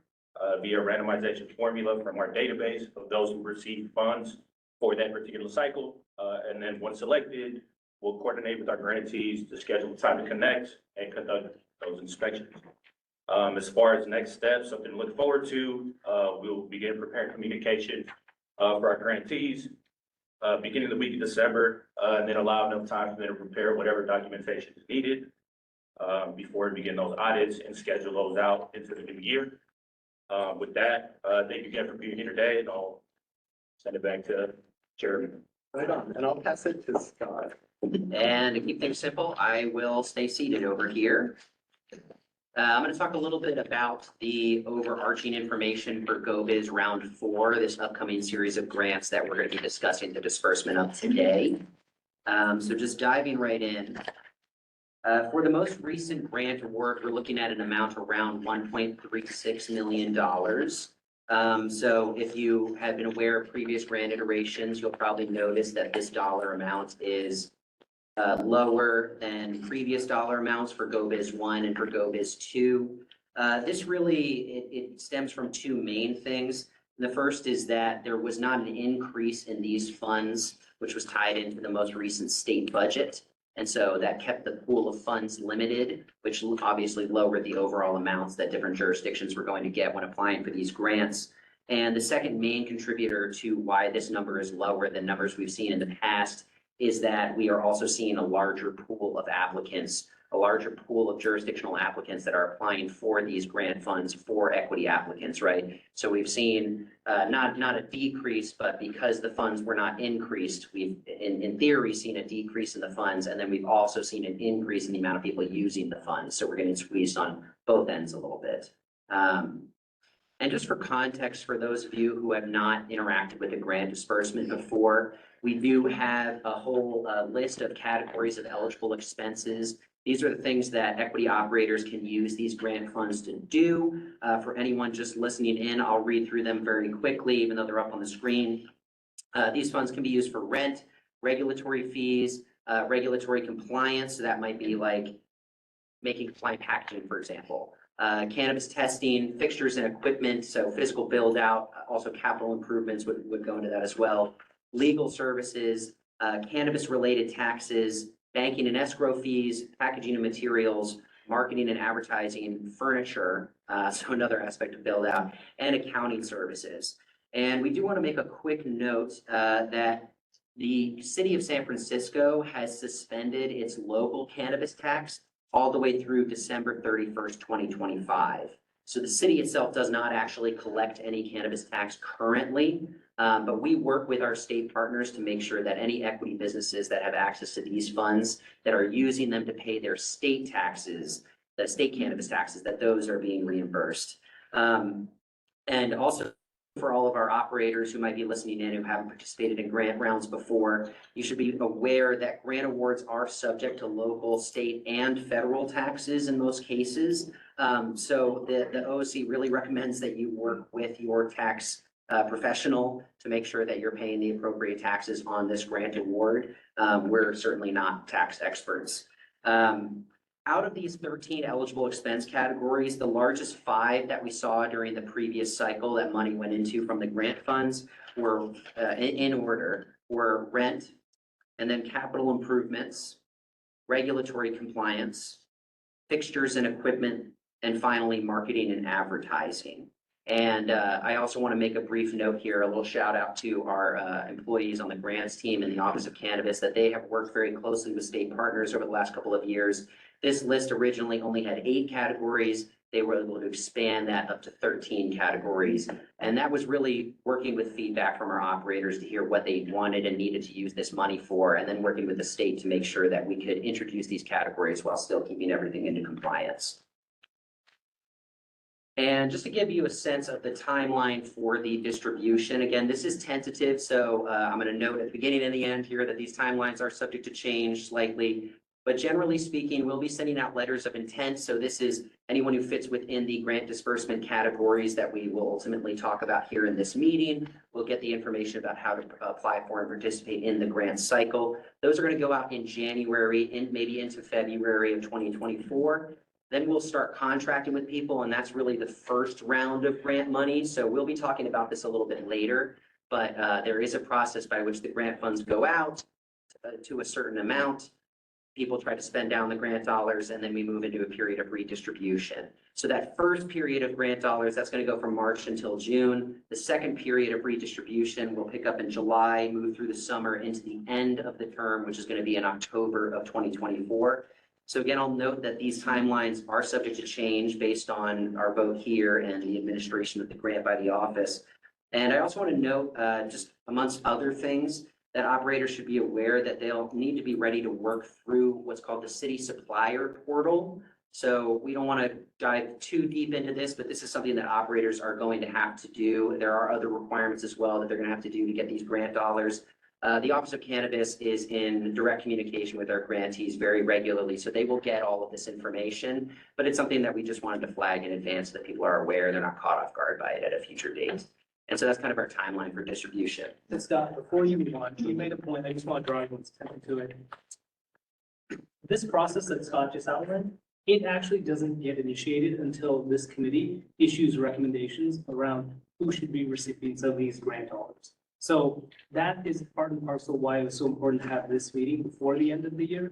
And that is actually why we were trying to have it at the beginning of the month to provide even more of a runway to initiate this process at the earlier point. So just want to provide a little bit of context to close that. Thanks, Scott. Sure thing. And I'm going to go ahead and pass it over to, again, my colleague Julia to pick it up for the current grant disbursement. Thank you, Scott. So now we will move on to the question for today's discussion. How should the direct assistance funds be actually disbursed? So I will go over the 4 questions as a part of your discussion today, and then we will go into specifics for each question. So question number 1, given the significantly reduced amount of grant funding, does the committee have a preference about the size of the grant awards to be issued? So when thinking about this question, think about whether the cohort of eligible grantees would be larger with a smaller award, or whether more folks would receive grant awards, but then the award will be actually smaller. And then second question, given the 80% spend down thresholds to be eligible for subsequent GO-BIS grants, does the committee have a preference about which applicants and operators are best suited to spend down their awards? So here, when thinking about this question and to Scott's earlier point about the categories of eligible expenses, think about who will be the best situated to incur and spend down grant awards. As an example, and in our experience from previous grant program iterations, the most popular categories of eligible expenses were rent and capital improvements. So perhaps somebody who is in the build out might be more able to incur and spend down the money. And then if we move to the next slide for the next 2 questions. So discussion question number 3, once an eligible group is determined, should A, grantees be identified based on eligibility criteria at a particular point in time, or B, selected through a randomized lottery within a preferred group? So for A here, you would be thinking about things like ownership interest, ownership percentage, or a point in time in the cannabis business permitting process. So somebody, for example, who is in the build out or approved already operating. And then question number 4, in light of the importance of the spend down threshold for round 4, what should the utilization rate be when determining which grantees to redistribute grants awards in the late spring of 2024? So also give you an example, in this most recent grant program iteration, the required utilization rates for grantees was 70%. And we are happy to report that everyone who was eligible for reallocation of grant funds, everyone received their reallocation grant awards. And now Jeremy will go into specific scenarios for each of the questions. Thank you. Thanks for bearing with us. I know this is probably drinking out of a fire hose, but we will happily answer any questions at the end of this. So to recap, for question number 1, again, given the significantly reduced amount of grant funding, about $1 million and change here, as opposed to $4.5 million from our background, Does the committee have a preference about the size of the grant awards to be issued? So we have some tables here. I'm going to run through questions 1 to 4. We'll then allow you all to discuss and ask questions, and we can toggle back to slides, whatever would be helpful to review. So here's just a breakdown. If it was 25 grantees, a little over $50,000, 100 grantees, about $13,000. An analogous grant was our GoBiz 2, which was about $2 million. There we had about 25 to 30 grantees with awards of about $60,000 each, resulting in a utilization rate of, I believe, over 95%. So question 1, preference regarding the size of the grant award and reverse engineering from there. Regarding question 2, this 80% spend down threshold, to provide additional context, this was introduced from our partners at the Governor's Office of Business and Economic Development. It's a mouthful, we can call it GoBiz. Our partners at GoBiz introduced a threshold that jurisdictions have to spend down at least 80% of their award to then apply for a subsequent award.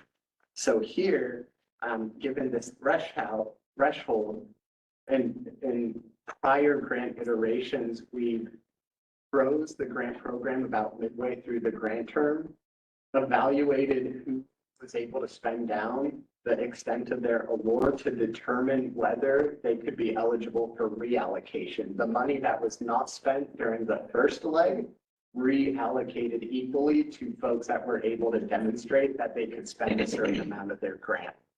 As Yulia mentioned, this year it was 70%.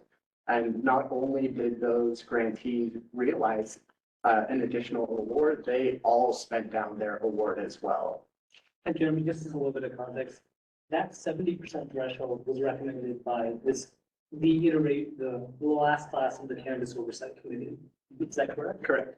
Right. And based on the recommendations of the committee before, there were how many eligible grantees during the last cycle? So about 47. 47, right? And of those 47, how many actually hit the threshold that was recommended by this committee? Yeah. I believe about 45. 46. Right, so that threshold was a good tool to encourage the grantees to exhaust, or not exhaust, but hit at least 70% of the awards that were allocated in the first round.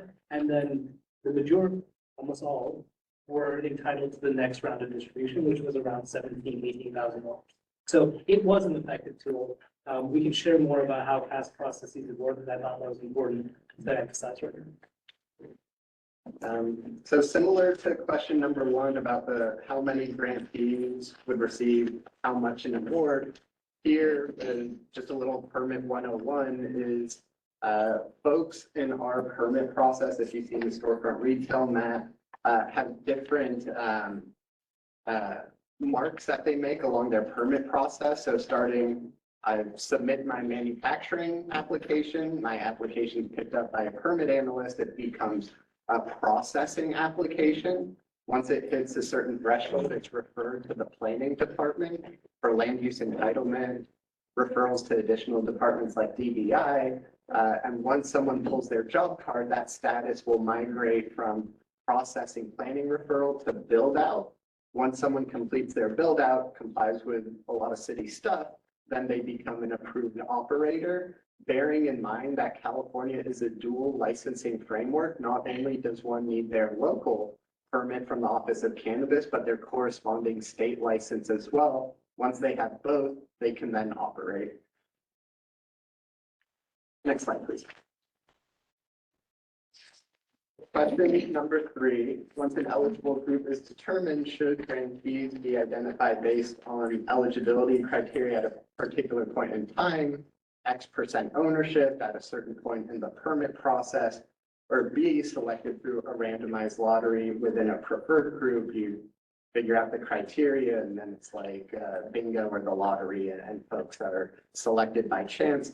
I will caution the Oversight Committee that we've learned from other jurisdictions in California, in addition to Illinois and Connecticut, that due to technical issues, they actually had to do away with their lottery program. So just wanting to put that out there.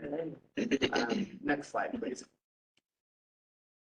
In light of the importance of the spend down threshold for round 4, so similar to one of the earlier questions, what would an appropriate utilization rate be when determining the cohort of grantees to redistribute grant awards to? So echoing Nikesh's point, here we can see if there was a certain award that at 90%, it means they have to spend down X, 80% Y, 70% Z. So something to bear in mind. Again, we can look at these slides to help inform the conversation as well. With that, we have a global discussion question slide. Happy to answer any questions you might have to contribute to your discussion and promulgate some recommendations. I'm happy to sit here and just go back and forth between the different graphs so we can look at the different populations and such. So for the grants that we give out, it has to be spent down by the recipients by 80%? Correct. So two buckets, I suppose. There will be an initial leg where folks are contracted for a grant, let's just call it $100,000. And then leg 2 would be depending on the committee's recommendation, what threshold that those grantees have to spend down by summer to be eligible for a redistribution of grant awards. So if it was 70%, I need to spend down $70,000 by the summer to then be eligible for what money wasn't spent down between the summer and the end of the grant term in October. That was gonna be my question, the time frame from once they get it, do they have to get down to that 80%? And I might add also that the 80% spend down rate threshold is, so the Office of Cannabis also has the spend down rate that it is imposed by the state grantor. So in this question, the 80% is referred to the 80% spend down rate by the OOC. So just to kind of clarify. Okay. This is Shay. I just want to, before I get to question 1, just really commend the office here. I think you saw from your own survey responses here, y'all are killing it. And really, I'm so proud to be a citizen of the city and county of San Francisco to have this strong team delivering so strongly here. Thank you for this presentation and for getting this discussion started. I would like to offer for, the thought of the group here when looking at question 1, my preference is that the size of the grant award would be larger. And that would mean that, as you showed, Jeremy, in your chart, that there would be fewer recipients, grantees that would get it. I mean, I can't help but, look at the rest of my practice, which does not include, a lot of equity operators, and the numbers that, some of my other clients are dealing with here are just dwarfing these numbers. And so I can't in good conscience, get on board with the, distribution of smaller amounts when I know that these amounts are just getting dwarfed by non-equity participants in the marketplace. So that would be my point of view on question 1. And Shay, just to jump in really quickly, really appreciate your comments.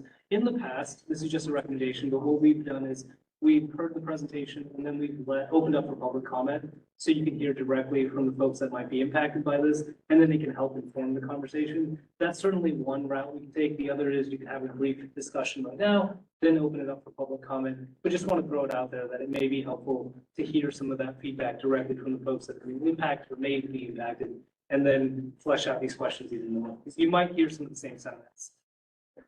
Yeah. So, but just real quick to clarify, before we dive into public comment, are there any clarifying questions about these questions? Is there anything that folks don't understand about what we laid out for the grants that everyone could explain in more detail that might help? No, feeling good? Okay, I'll leave the discussion questions up. Answer questions after public comment. Yes. And we can go into public comments. Yeah. In light of some of the technical issues we've had, we're gonna try to be generous in terms of getting people time to get started. I'll again remind everyone online that there will be some slightly addended instructions in order to participate, whether you're online or whether you're calling in. So please make sure that you're listening, not just for what I say, but then for the prompts that come across your telephone to make sure that you're able to provide your public comment. So for any members of the public attending in person, please line up in front of the table to provide public comment. For our remote viewers, please note that you have two options to provide public comment at this time. The first option is to call in by phone. If you would like to use this option, please dial 1-415-655-0001, followed by this access code, 2488-014-2000. Then press *3 when prompted to do so. *3 is going to raise your hand to indicate that you have a question. You may be muted if there are others in the queue before you. If so, please wait until your line is unmuted to begin your public comment.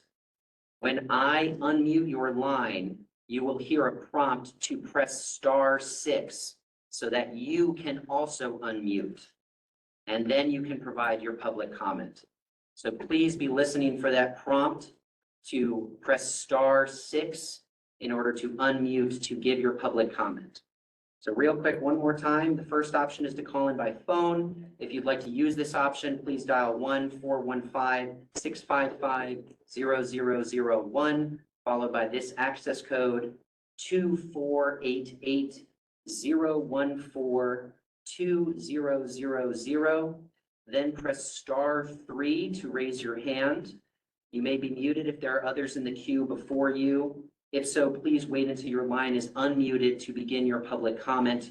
You will hear a prompt to press *6 to unmute yourself and then begin your public comment at that time. Option 2, you can submit your comments by chat. The chat box is open and I will read your comments aloud as they come in. We have 2 individuals here who'd like to provide their public comment in person. Would the first person in line please step forward? Feel free to state your name for the record if you like and begin your public comment.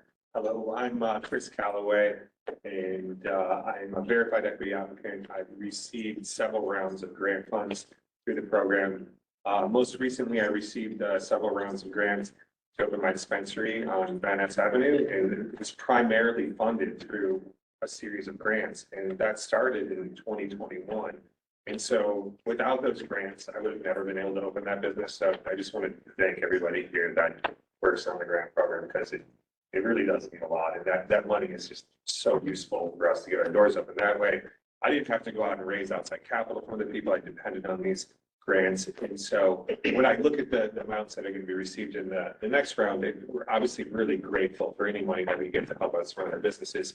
And with obviously more people participating in the program, which is great, the amounts are reduced. It does have less of an effect, and that money doesn't go quite as far. I think if you're an applicant just getting $10,000, that doesn't even cover half a month of rent for me, right? So, and not that I'm gonna turn away free money by any means, but it does help, I think, to utilize the grants for people and operators that have a great chance of success, perhaps. Their businesses are closer to opening up. I think that you get the best bang for your buck, I think, for those grant funds. And the only other comment I would have to make about the grants program itself, I know the Office of Cannabis works really hard to process all of the applications in a quick and timely manner. When it comes to actual distributing the funds, there's a little bit of, we just don't know when the funds are going to come. And so we're left with telling our contractors or our landlords, these grant money, the funds are coming, they're like, when are they coming? It's like, I can't answer that question. I know the Office of Cannabis can't really answer that question as well, but just having a little bit more clarity around that is super helpful to us. And I think that's it. I just want to say thank you so much for the opportunity to receive these grant funds. Thank you. Thank you, Chris. Appreciate your comment. Will the next commenter please step forward? Feel free to state your name for the record if you'd like and begin your public comment. Good afternoon. My name is Nina Parks. I am a verified equity applicant. I have a cannabis events organizer license, and I'm also a 1% owner on a dispensary that's not yet open, but we are past city planning. So for this body to really consider, like, one, the businesses that have already gotten up and running, they've also had a longer opportunity to be able to receive the grants. And obviously we've heard testimonials that it is actually a really beneficial thing for the program. And so for us to be able, as a city, to be able to ensure that we can report higher rates of success for our equity applicants, to really think about, like, who is the next round of people that are going to get up and running soon, to be able to, like that was mentioned in the report, to be able to spend down the grant so that we can again reapply for that grant for the next round of people coming behind us. Something that I would also recommend for this body to do, because there is this gross legislative oversight based on Article 16's definition of cannabis businesses. Cannabis event organizers are not allowed to gain access to this grant money because we're not considered actual businesses via Article 16. So for this body to maybe make a recommendation to the board supervisors to amend Article 16 to mirror the definition of whatever licenses that are available at the state.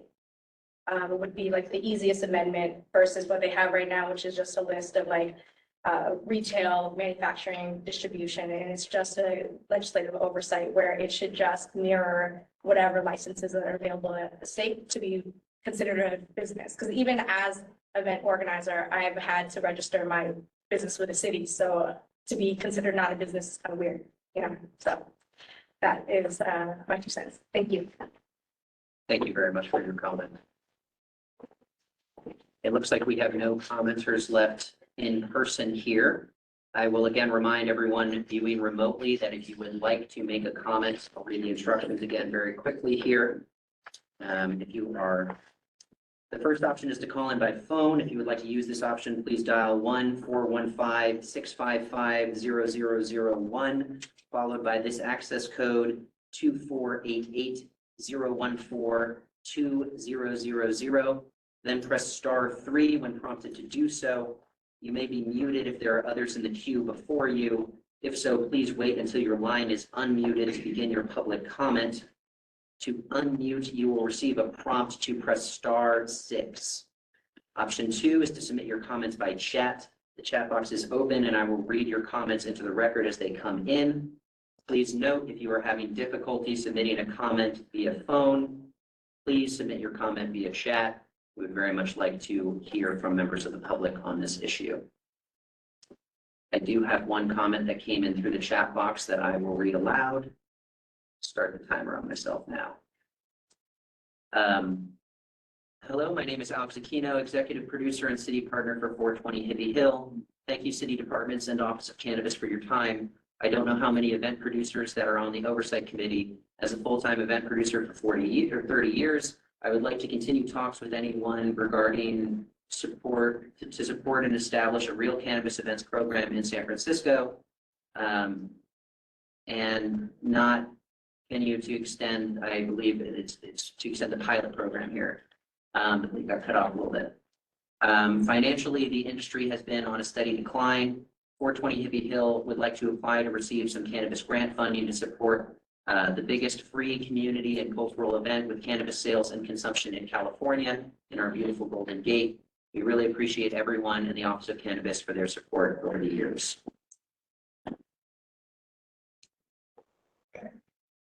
And I will provide another minute for individuals to raise their hand to indicate that they would like to make a comment. Please remember, you can press *3 at any time to raise your hand. If you are using the WebEx web portal or application, there should be a button available for you to raise your hand to indicate you would like to ask a question or make a comment.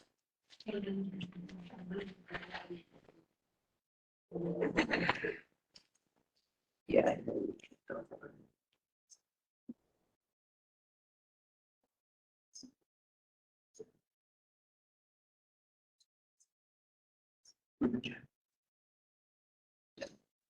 For sure. Yep, so I'm still gonna leave another minute or so here for folks to indicate that they might like to make a comment. Again, I'll repeat that if anyone is having difficulty making a comment online, over audio, please submit that comment via the chat and I will read it into the record. If you are having difficulties accessing both the audio and the chat, you can submit a comment to officeofcannabis@sfgov.org, and we will reach out to you directly to ensure that your comment is not lost and included in the record, and to also make sure that we can address whatever issue might be raised.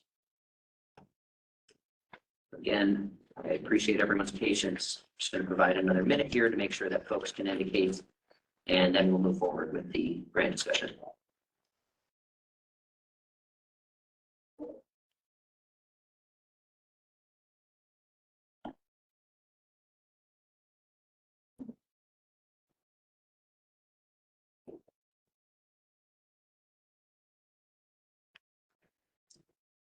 Vice Chair, I am not seeing any indication that we have any more public comment, either in the chat box or with the hands raised.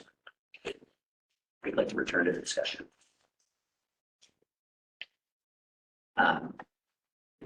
Spot over here.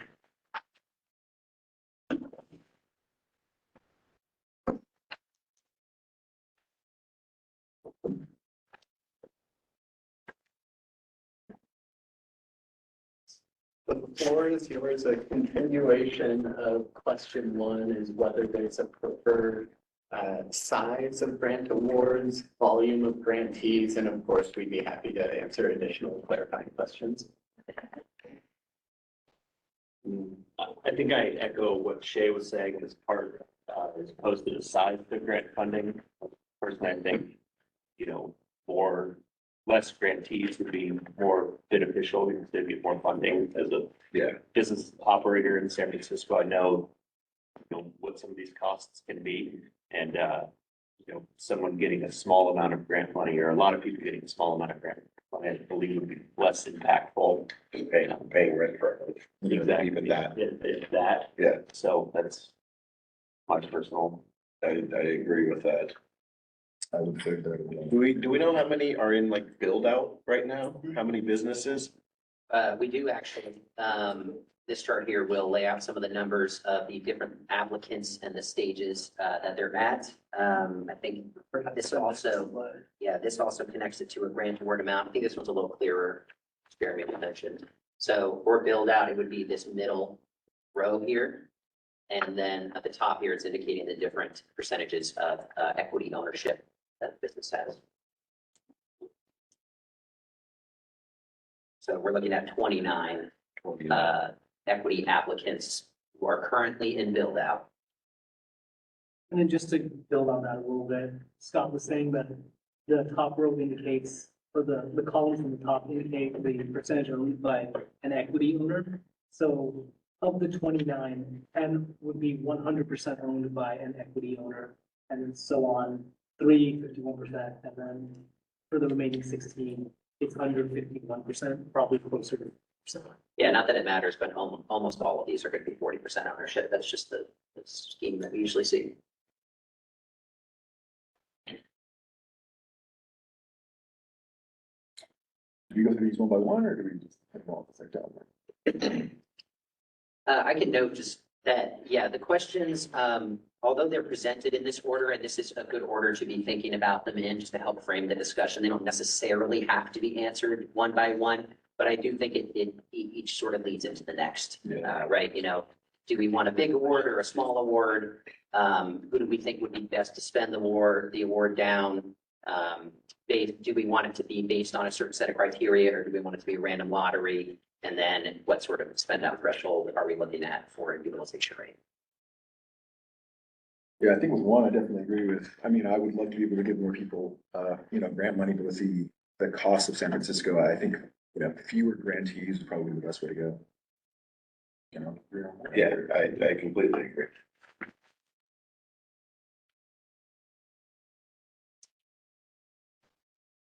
I mean, it seems like the most important thing is to get these applicants to the finish line. Yeah. So they can open for business. Absolutely. There's no need in having the folks who are just in the planning process because it's processing. So yeah, I don't know, maybe, you know, you have to look at where folks are in the build out phase. Get a couple of those people, push them to look forward and, you know, select, I don't know, some of your approved people and get them in there as well. Because it's like they're both so close to the next phase, right? Yeah. But not everyone could get a grant because then you lose the impact. So, yeah, I'd like to see lesser grantees,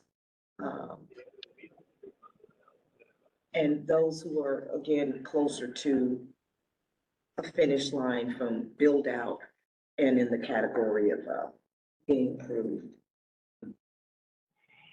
I worked as a corridor manager out in the Baby Goose Point several years ago, and I know it could take up to 3.5 to 4 years of a person opening up a business.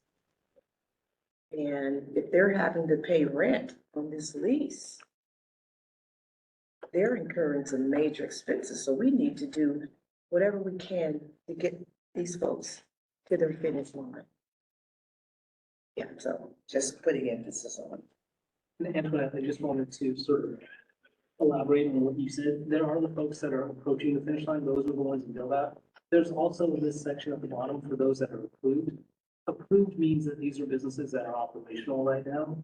I'm sure many of you are very plugged into the state of the cannabis industry across the nation, but specifically here in San Francisco as well. Operators are getting hit as well. And one of the things that we learned from our latest iteration is that for the businesses that were operational, they were included as a part of the cohort that were eligible for grants. Many of them experienced targeted break-ins. And because of the way that their insurance policies were set up and the way insurance companies were honoring those policies, the grant dollars came at a very good time and allowed many of them to stay in business, some to close, and then get back online. So that's just another group that I want to make sure we're not getting sort of misrepresenting by just saying approved. Approved here means all. These are the businesses that have spent a handful of years getting across the finish line. Now they're across the finish line and they're also facing economic headwinds. I'm sure. Yeah, thank you for that information. I'll say, looking at this chart personally, I think we might be more to benefit to push money towards operations that are approved already and operational versus some that are, you know, close to the finish line. Because I mean, there are so many businesses across the board that are already operational, and adding more competition when they don't even have like verified sales set up, they're already pieces of the pie that are being eaten. I think it just might be more beneficial to spend the money. It's actually going to be put into effect like immediately with results showing. That is my thought. Well, and then just going back to come on, what's this? What you're saying? Oh, the cash. The cash. So what you were just saying, the cash, with the approved folks, if they're experiencing break-ins, that's a serious issue. You know, loss prevention and all of that. They need assistance right away. I don't know if it would come from a grant. Maybe they need more police presence. You see, what's causing these break-ins in these particular areas? Do we know, you know, where these businesses are located? I mean, I was just looking at the news yesterday where businesses in Oakland on Temescal are being targeted, and 1 or 2 of them are closing out because there's not enough police presence. So when we look at people who are already in business, and the issue might be more around, again, foot traffic, I think that needs to be further fleshed out. Because these people that build out are still paying rent, they're not making money yet. That's a tough place to be in. And me personally, I really want to advocate for them to get to their final destination so that they can open for business at least. And just to cut in briefly, Shay, are you trying to say something? I feel like I hear you unmuting. Yeah. Yeah, I was just going to jump in and say, I mean, I think what I'm hearing, I really agree with what Antoinette and I think David were saying. Does that since we've got up here on the screen, this question number 3, does that kind of point towards A as opposed to B? Given that we're kind of in this discussion really bending towards not just having it randomly distributed, but instead based on eligibility criteria, against, where they are in the, getting up and running process.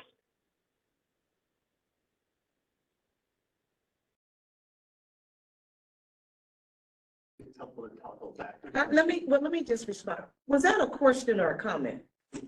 No, just to kind of clarify, I'd just like to kind of understand. Yeah, dear. Yes, it was a question to the group that on question number 3, there's a choice between A and B. And what I heard you say, Antoinette, and David say was that you were really bending more towards helping operators that are at the build out phase or as versus approved. And so if we were to if we were going the other way, if you were opposite of what I'm hearing, you would be saying, oh, it doesn't matter, right? Random, go random, we don't care, right? But that's not what I'm hearing you say. What I'm hearing you say is you want to focus the money towards grantees that are identified based on eligibility criteria at a particular point in time. And, there's this timeline here, processing, build out, approved, right? And you were talking about how a build out is the important group for you. So that would mean not B, choose A. And I just want to kind of clarify, I guess, for the group that is what we're leaning towards here. Someone tell me I'm wrong. No, Shay, it looks like that's the way the committee is leaning.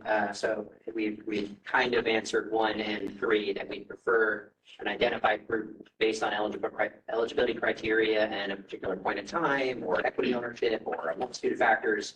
And then also that for the first question that we have a preference on a smaller pool of grantees so that the award amount can be larger. So based on those 2 soft decisions right now, do we have a sense that there is a specific group, whether that's build out, whether that is a build out and approved, whether that has to do with their equity ownership level that we think has the best chance of spending the money down? Sorry. Or even a combination. That's right. Yeah, For exactly. example, if we see the other slide, just to sort of expand the thought process here, that there would be nothing preventing the committee from selecting X grantees that are situated in a certain environment, others, and you can add that up to see your preferred size. It doesn't have to be one goal. Yeah. Okay. Yeah. Does the committee have any thoughts on percentage of equity ownership? I'd say as the equity C, I think it definitely should be verified equity at 51% or higher, because I mean, it's definitely nice to have a partner and have 40%. If you have 40% of your company, you most likely already have investors. So there's a number of people in the city that do, and that's great, but there's a lot of people that do not. So I think it might benefit us to kind of go with 51% or higher at least. That makes sense. Yeah, I also agree with that.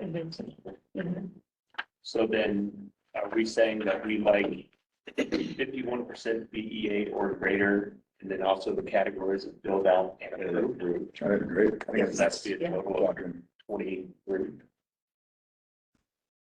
Is that what we're, I think, narrowing It'll be down? 37, I think, total, right? Yeah. And it's different. Well, we're not. Oh, yeah, I see. Yeah, we're taking that's out. Yeah. It's actually Planning is like the very beginning, right? right. Yeah. In my understanding. So Adam, just to recap what you said, you're basically saying 51% BEA ownership or greater for build out and improve, which would mean 10 plus 3 plus 6 plus 4, which gets us to 24. Is that right? I believe that's what we're all. That sounds solid. It sounds solid. So we'd like to move that to a vote. There will be one more question, number 4. Right. Almost there, but making excellent progress. Question 4 will be this threshold. So for instance, if the group is around 23 or so, that's an award of a little bit over $55,000 apiece, which raises the question, what should the grantee demonstrate their ability to spend down to be eligible for the reallocation cycle? And just for clarification on that, what is the spend down period? That's a great question. And actually, could we put the tentative schedule up? Well, it was interesting giving you ranks, yeah, like that, it's not concrete or. It's by the 50,000, sorry. So I'm getting it in and out.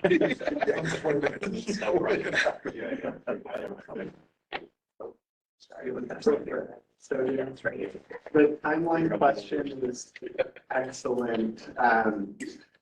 And we'll also have to see the point in time, right, for the suggestion, but essentially, whatever y'all determine, if it's for the sake of the conversation, let's say the group agrees by December 15th, that's the pipeline frozen in time to determine eligibility.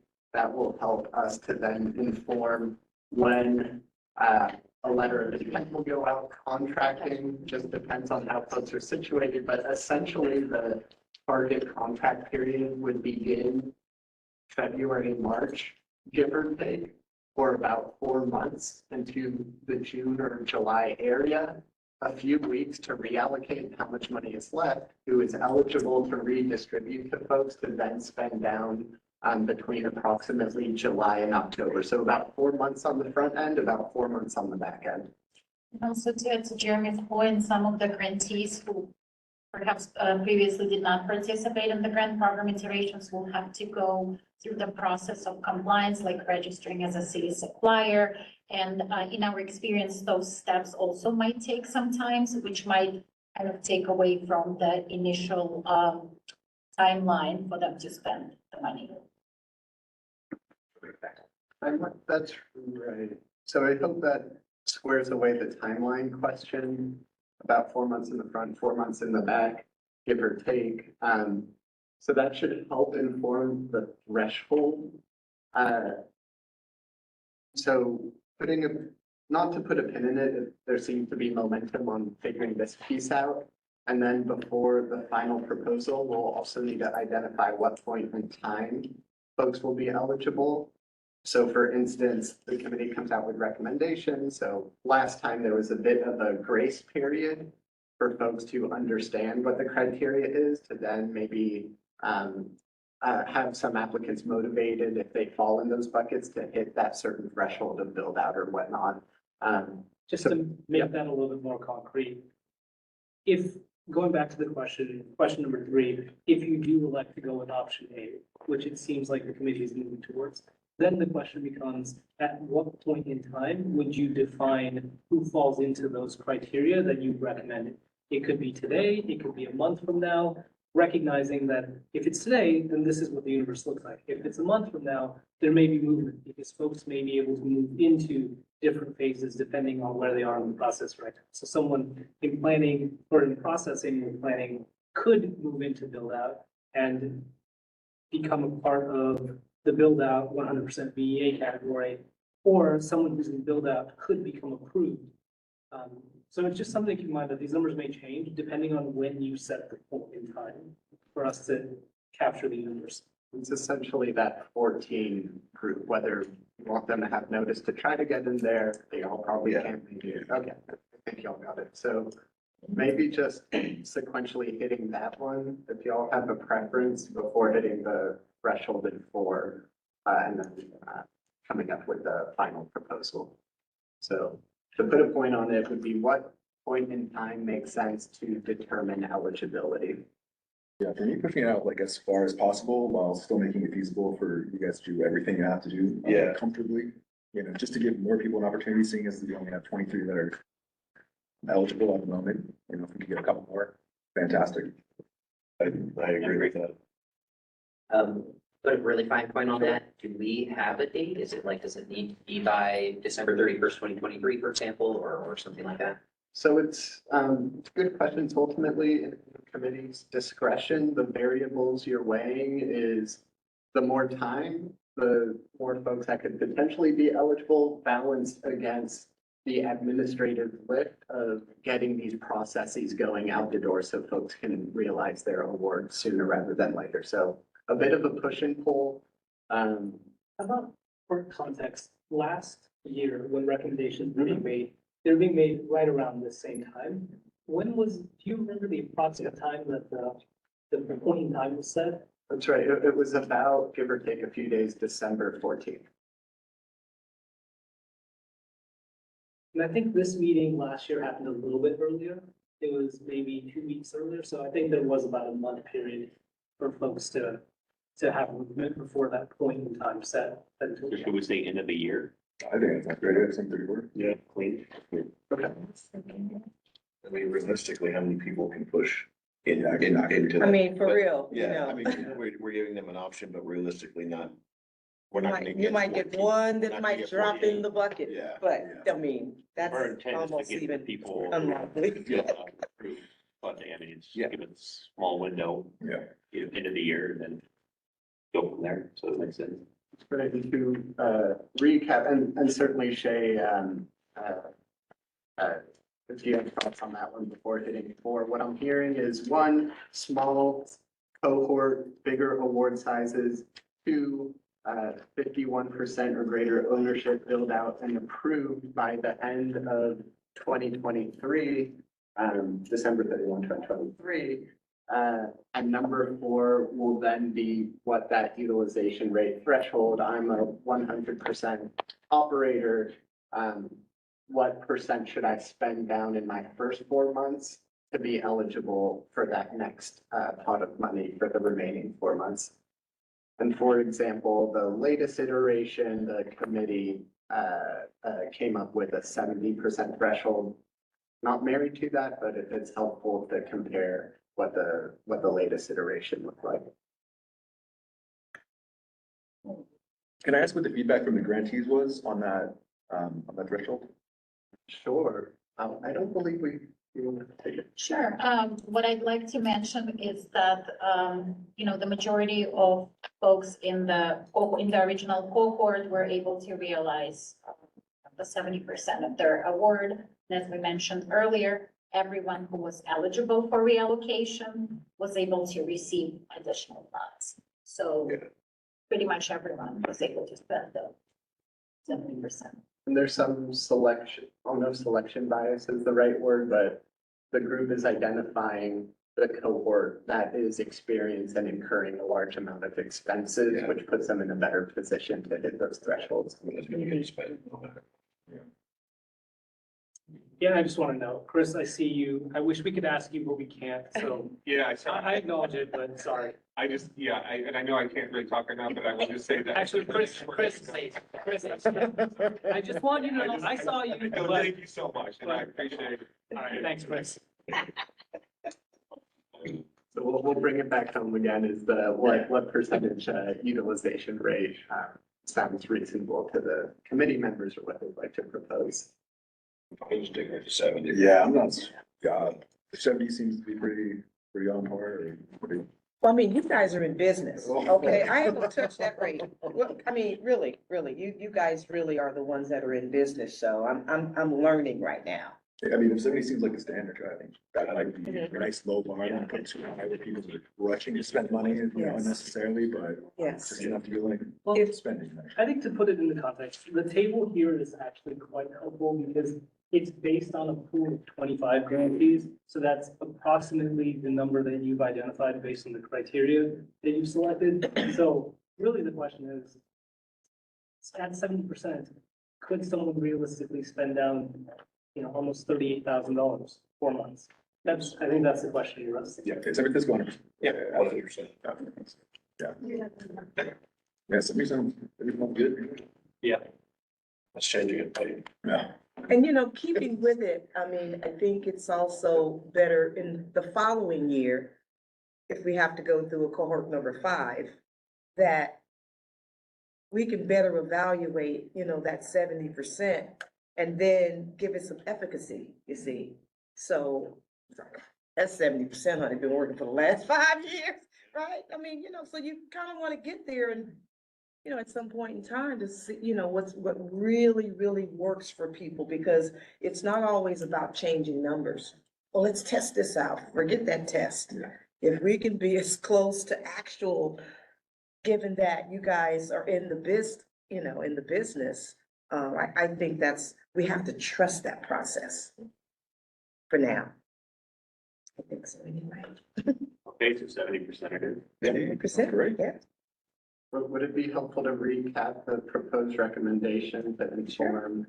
The only catch is that the motion has to come from a committee member, so if someone would like to take a stab at proposing the motion based on the answers to the 4 questions, then we can help massage it and then put it to a vote, or then get a second. So what I would recommend to make this move as streamlined as possible is someone proposes a motion with the full set of criteria, the groups that you've identified, the point time, as well as the utilization rate. Someone second, and then once you feel good about it, then someone seconds it, and then we can actually. Left and right, there. Wait a second. Yeah, I'll take a stab at it. So how do I form it? Shay, did you? Shay, maybe? What? I was gonna take a stab at it. I just wanted to make sure on question 2, we had, if that slide could come back up. Yeah, had we decided that we were looking at 51% or greater build out or further, is that where we landed? Yes. Yeah, I think we've been looking Okay. at 2% verified equity, and then also in the what was it again? The build out and the approval. Yeah, the approved process. All right. Right, build out. Yeah. Okay. Then yeah. I mean, I think I know. I think I know all the answers now. Go So for it, for dear. Okay. I would like to make a motion that we. Yeah, I'll start with question 1.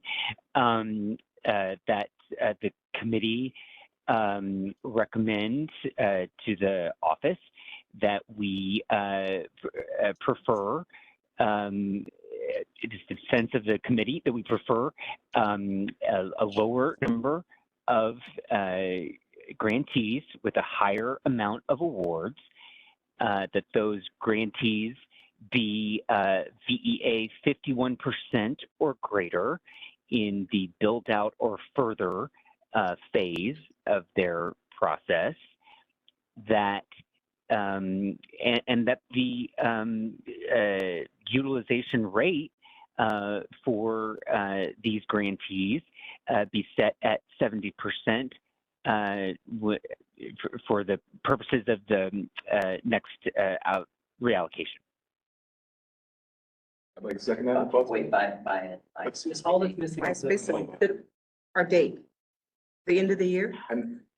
Correct, by December 31st, 2023. Thank you. Teamwork. And if I could second that, that'd be killer. Okay, so just to make sure we're all on the same page here, there is a motion for a vote for the distribution of the next grant to be to the population of individuals who are at 51% or greater equity ownership by and in the stage of build out or further in the application process by December 31st with a 70% utilization rate before redistribution. Is that? I think the only, just to avoid any level of confusion, not just the application process, but 51% or greater equity ownership post build out or post approval. Yes, so they will need to meet all of the criteria. They will need to have 51% or greater VEA ownership, and they will need to be in either build out or have an approved status. I think it's build out or further, which includes an approved status. Yes, by December 31st, 2023. at a 70% utilization rate. Okay, For reallocation. for reallocation purposes. Okay, there is a That's what motion. I said. Just kidding. No, that is what I said. Hey, we're lawyers and we like to talk and we beat each other. That's all that is. So, voting on that motion, Vice Chairperson Adam Hayes, how do you vote? Aye. Seat 11, Apollo Wallace, how do you vote? Aye. Seat 13, David Nogales-Talley, how do you vote? Aye. Seat 14, Shay Gilmore, how do you vote? Aye. And seat 16, Antoinette Mobley, how do you vote? Aye. Okay, with 5 ayes and 0 nays, that motion passes. Congratulations, everyone. We have one more item, but it's a very quick item. And it is also Shay's favorite item.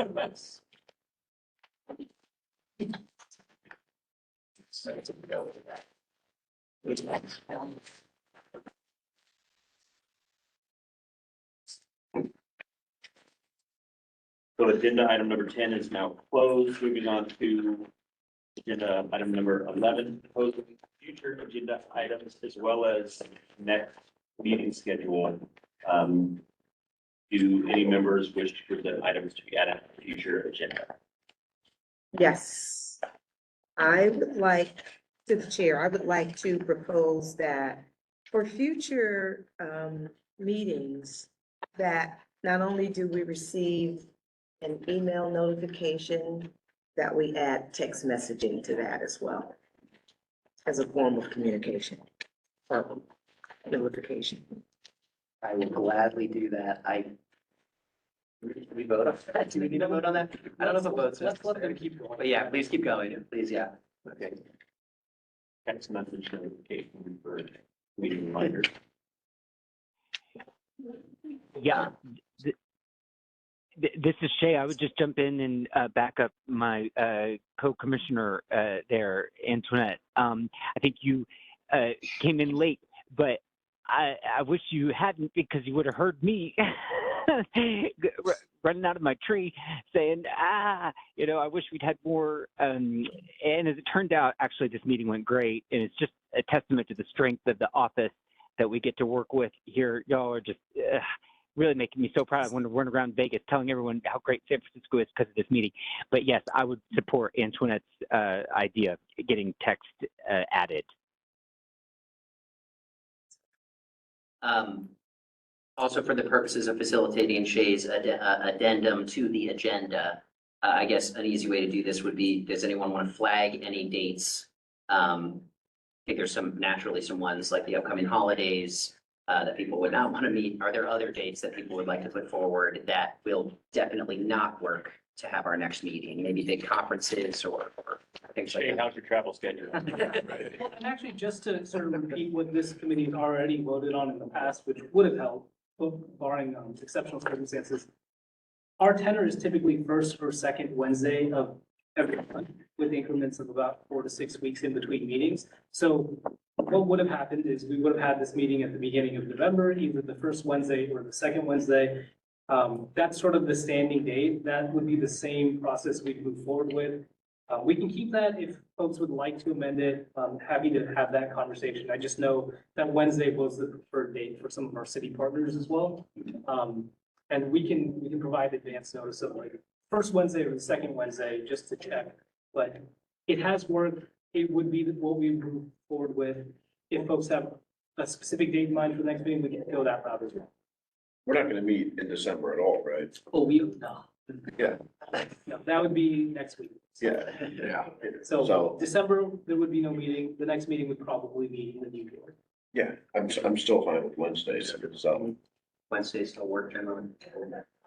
So just looking at a calendar, if we stick with what this committee has recommended in the past, it would be either January 3rd or January 10th. Those would be the 2 dates that are up for discussion for availability. I don't know if everyone knows their schedule, but I mean, for me, the third would be. Yeah, either the 3rd or the 10th works for me. okay. Does anyone have objection to either the third or the tenth? Nope. Okay, so then we can iron that out. Just in case. How are we feeling about the 17th? We feeling all right about the 17th too? I like to keep my options open because I'm the one who's gonna end up talking to all these people. I'm good every Okay. Wednesday of January. Okay, so sometime between the first week of January, which would be the 3rd, and the 3rd week of January, which would be the 17th, 3rd, 10th, and 17th. We'll look at those 3 dates. We'll follow our typical procedure. We'll connect. Perfect. Any That's too strong? many weeks, I think. It's just too many. Can we many do, yeah, let's, if we do a second Wednesday or third Wednesday, but a first and a second or third, it could fall, but would it? Why don't we do 10th and 17th? Should we strike Those the will be 3rd two then? dates I that are- think too, and just keep it strong and keep it, All right, I like it. yeah, Appointed. unbending. We did take public comment, but we will have to take public comment on this before we vote on anything. Okay, so we've got the text notifications. We've got looking at the 10th and the 17th as our next meeting time, same place, same time. Do we have any other items folks would like to flag or any scheduling conflicts that folks would like to raise? With that, should we move to public comment? For members of the public attending in person, please line up in front of the table if you'd like to provide public comment. For our remote viewers, please note that you have 2 options to provide public comment at this time. The first option is to call in by phone. If you would like to use this option, please dial 1-415-655-0001, followed by this access code 2488-014-2000. Then press *3 when prompted to do so. You may be muted if there are others in the queue before you. If so, please wait until your line is unmuted to begin your public comment. When your line is unmuted, you will receive a prompt to press *6 to unmute yourself so that you may speak. Option 2, you can also submit your comments by chat. If you are having difficulty submitting by audio, please submit your comments by chat. The chat box is open and I will read your comments as they come in. No, I have no in-person commenters. I will provide 10 seconds to see if people raise their hands for online comments. I am not seeing any online comments coming in. And with that, I see no public comment remaining. Okay, so shall we vote? Move to vote.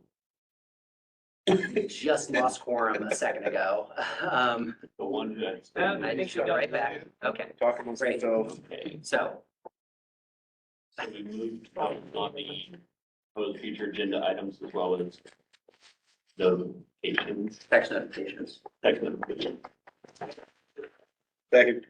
Okay, so voting on looking at the 10th or the 17th for our next meeting and receiving text notifications in addition to the other notifications for the approaching COC meet. Oh, sorry. But that's not public comment. No, hold on. Public comments about first Wednesdays, I want to hear. Sorry, sorry, one moment, guys. Lieutenant Lang, sorry, I don't know what happened there. Do you have a comment you'd like to add for either the scheduling or the agenda items? Just for the scheduling, unfortunately, I'm in training on the 10th. Not quite sure how important my attendance is, but the 10th would not work for me. Noted, Lieutenant Lang, as a city partner, your attendance is much appreciated and very important on this committee. We will follow up with you directly about scheduling conflicts and we can discuss it amongst ourselves. I think we can keep the 10th and the 17th, and then if we need to adjust, we can move forward at another time on that. Thank you, though, for noting that. Sorry, we had a motion, we had a second. We have a vote to receive the text notifications and to look at the 10th and the 17th as the potential dates for the next meeting. Vice Chairperson Adam Hayes, how do you vote? Aye. Seat 11, Paula Wallace, how do you vote? Aye. Seat 13, David Nogales-Talley, how do you vote? Aye. Seat 14, Shay Gilmore, how do you vote? Aye. And seat 16, Antoinette Mobley, how do you vote? Aye. Okay, with 5 ayes, that vote passes. And that concludes the vote. And with that, agenda item 11 is closed. Item 12 concludes today's meeting of the Oversight Committee. Thanks to all who attended or commented in person or remotely. Thank you to our committee members and city partners. Thank you very much, Adam. Thank you for all our participants. Dylan, it's Take care, everyone.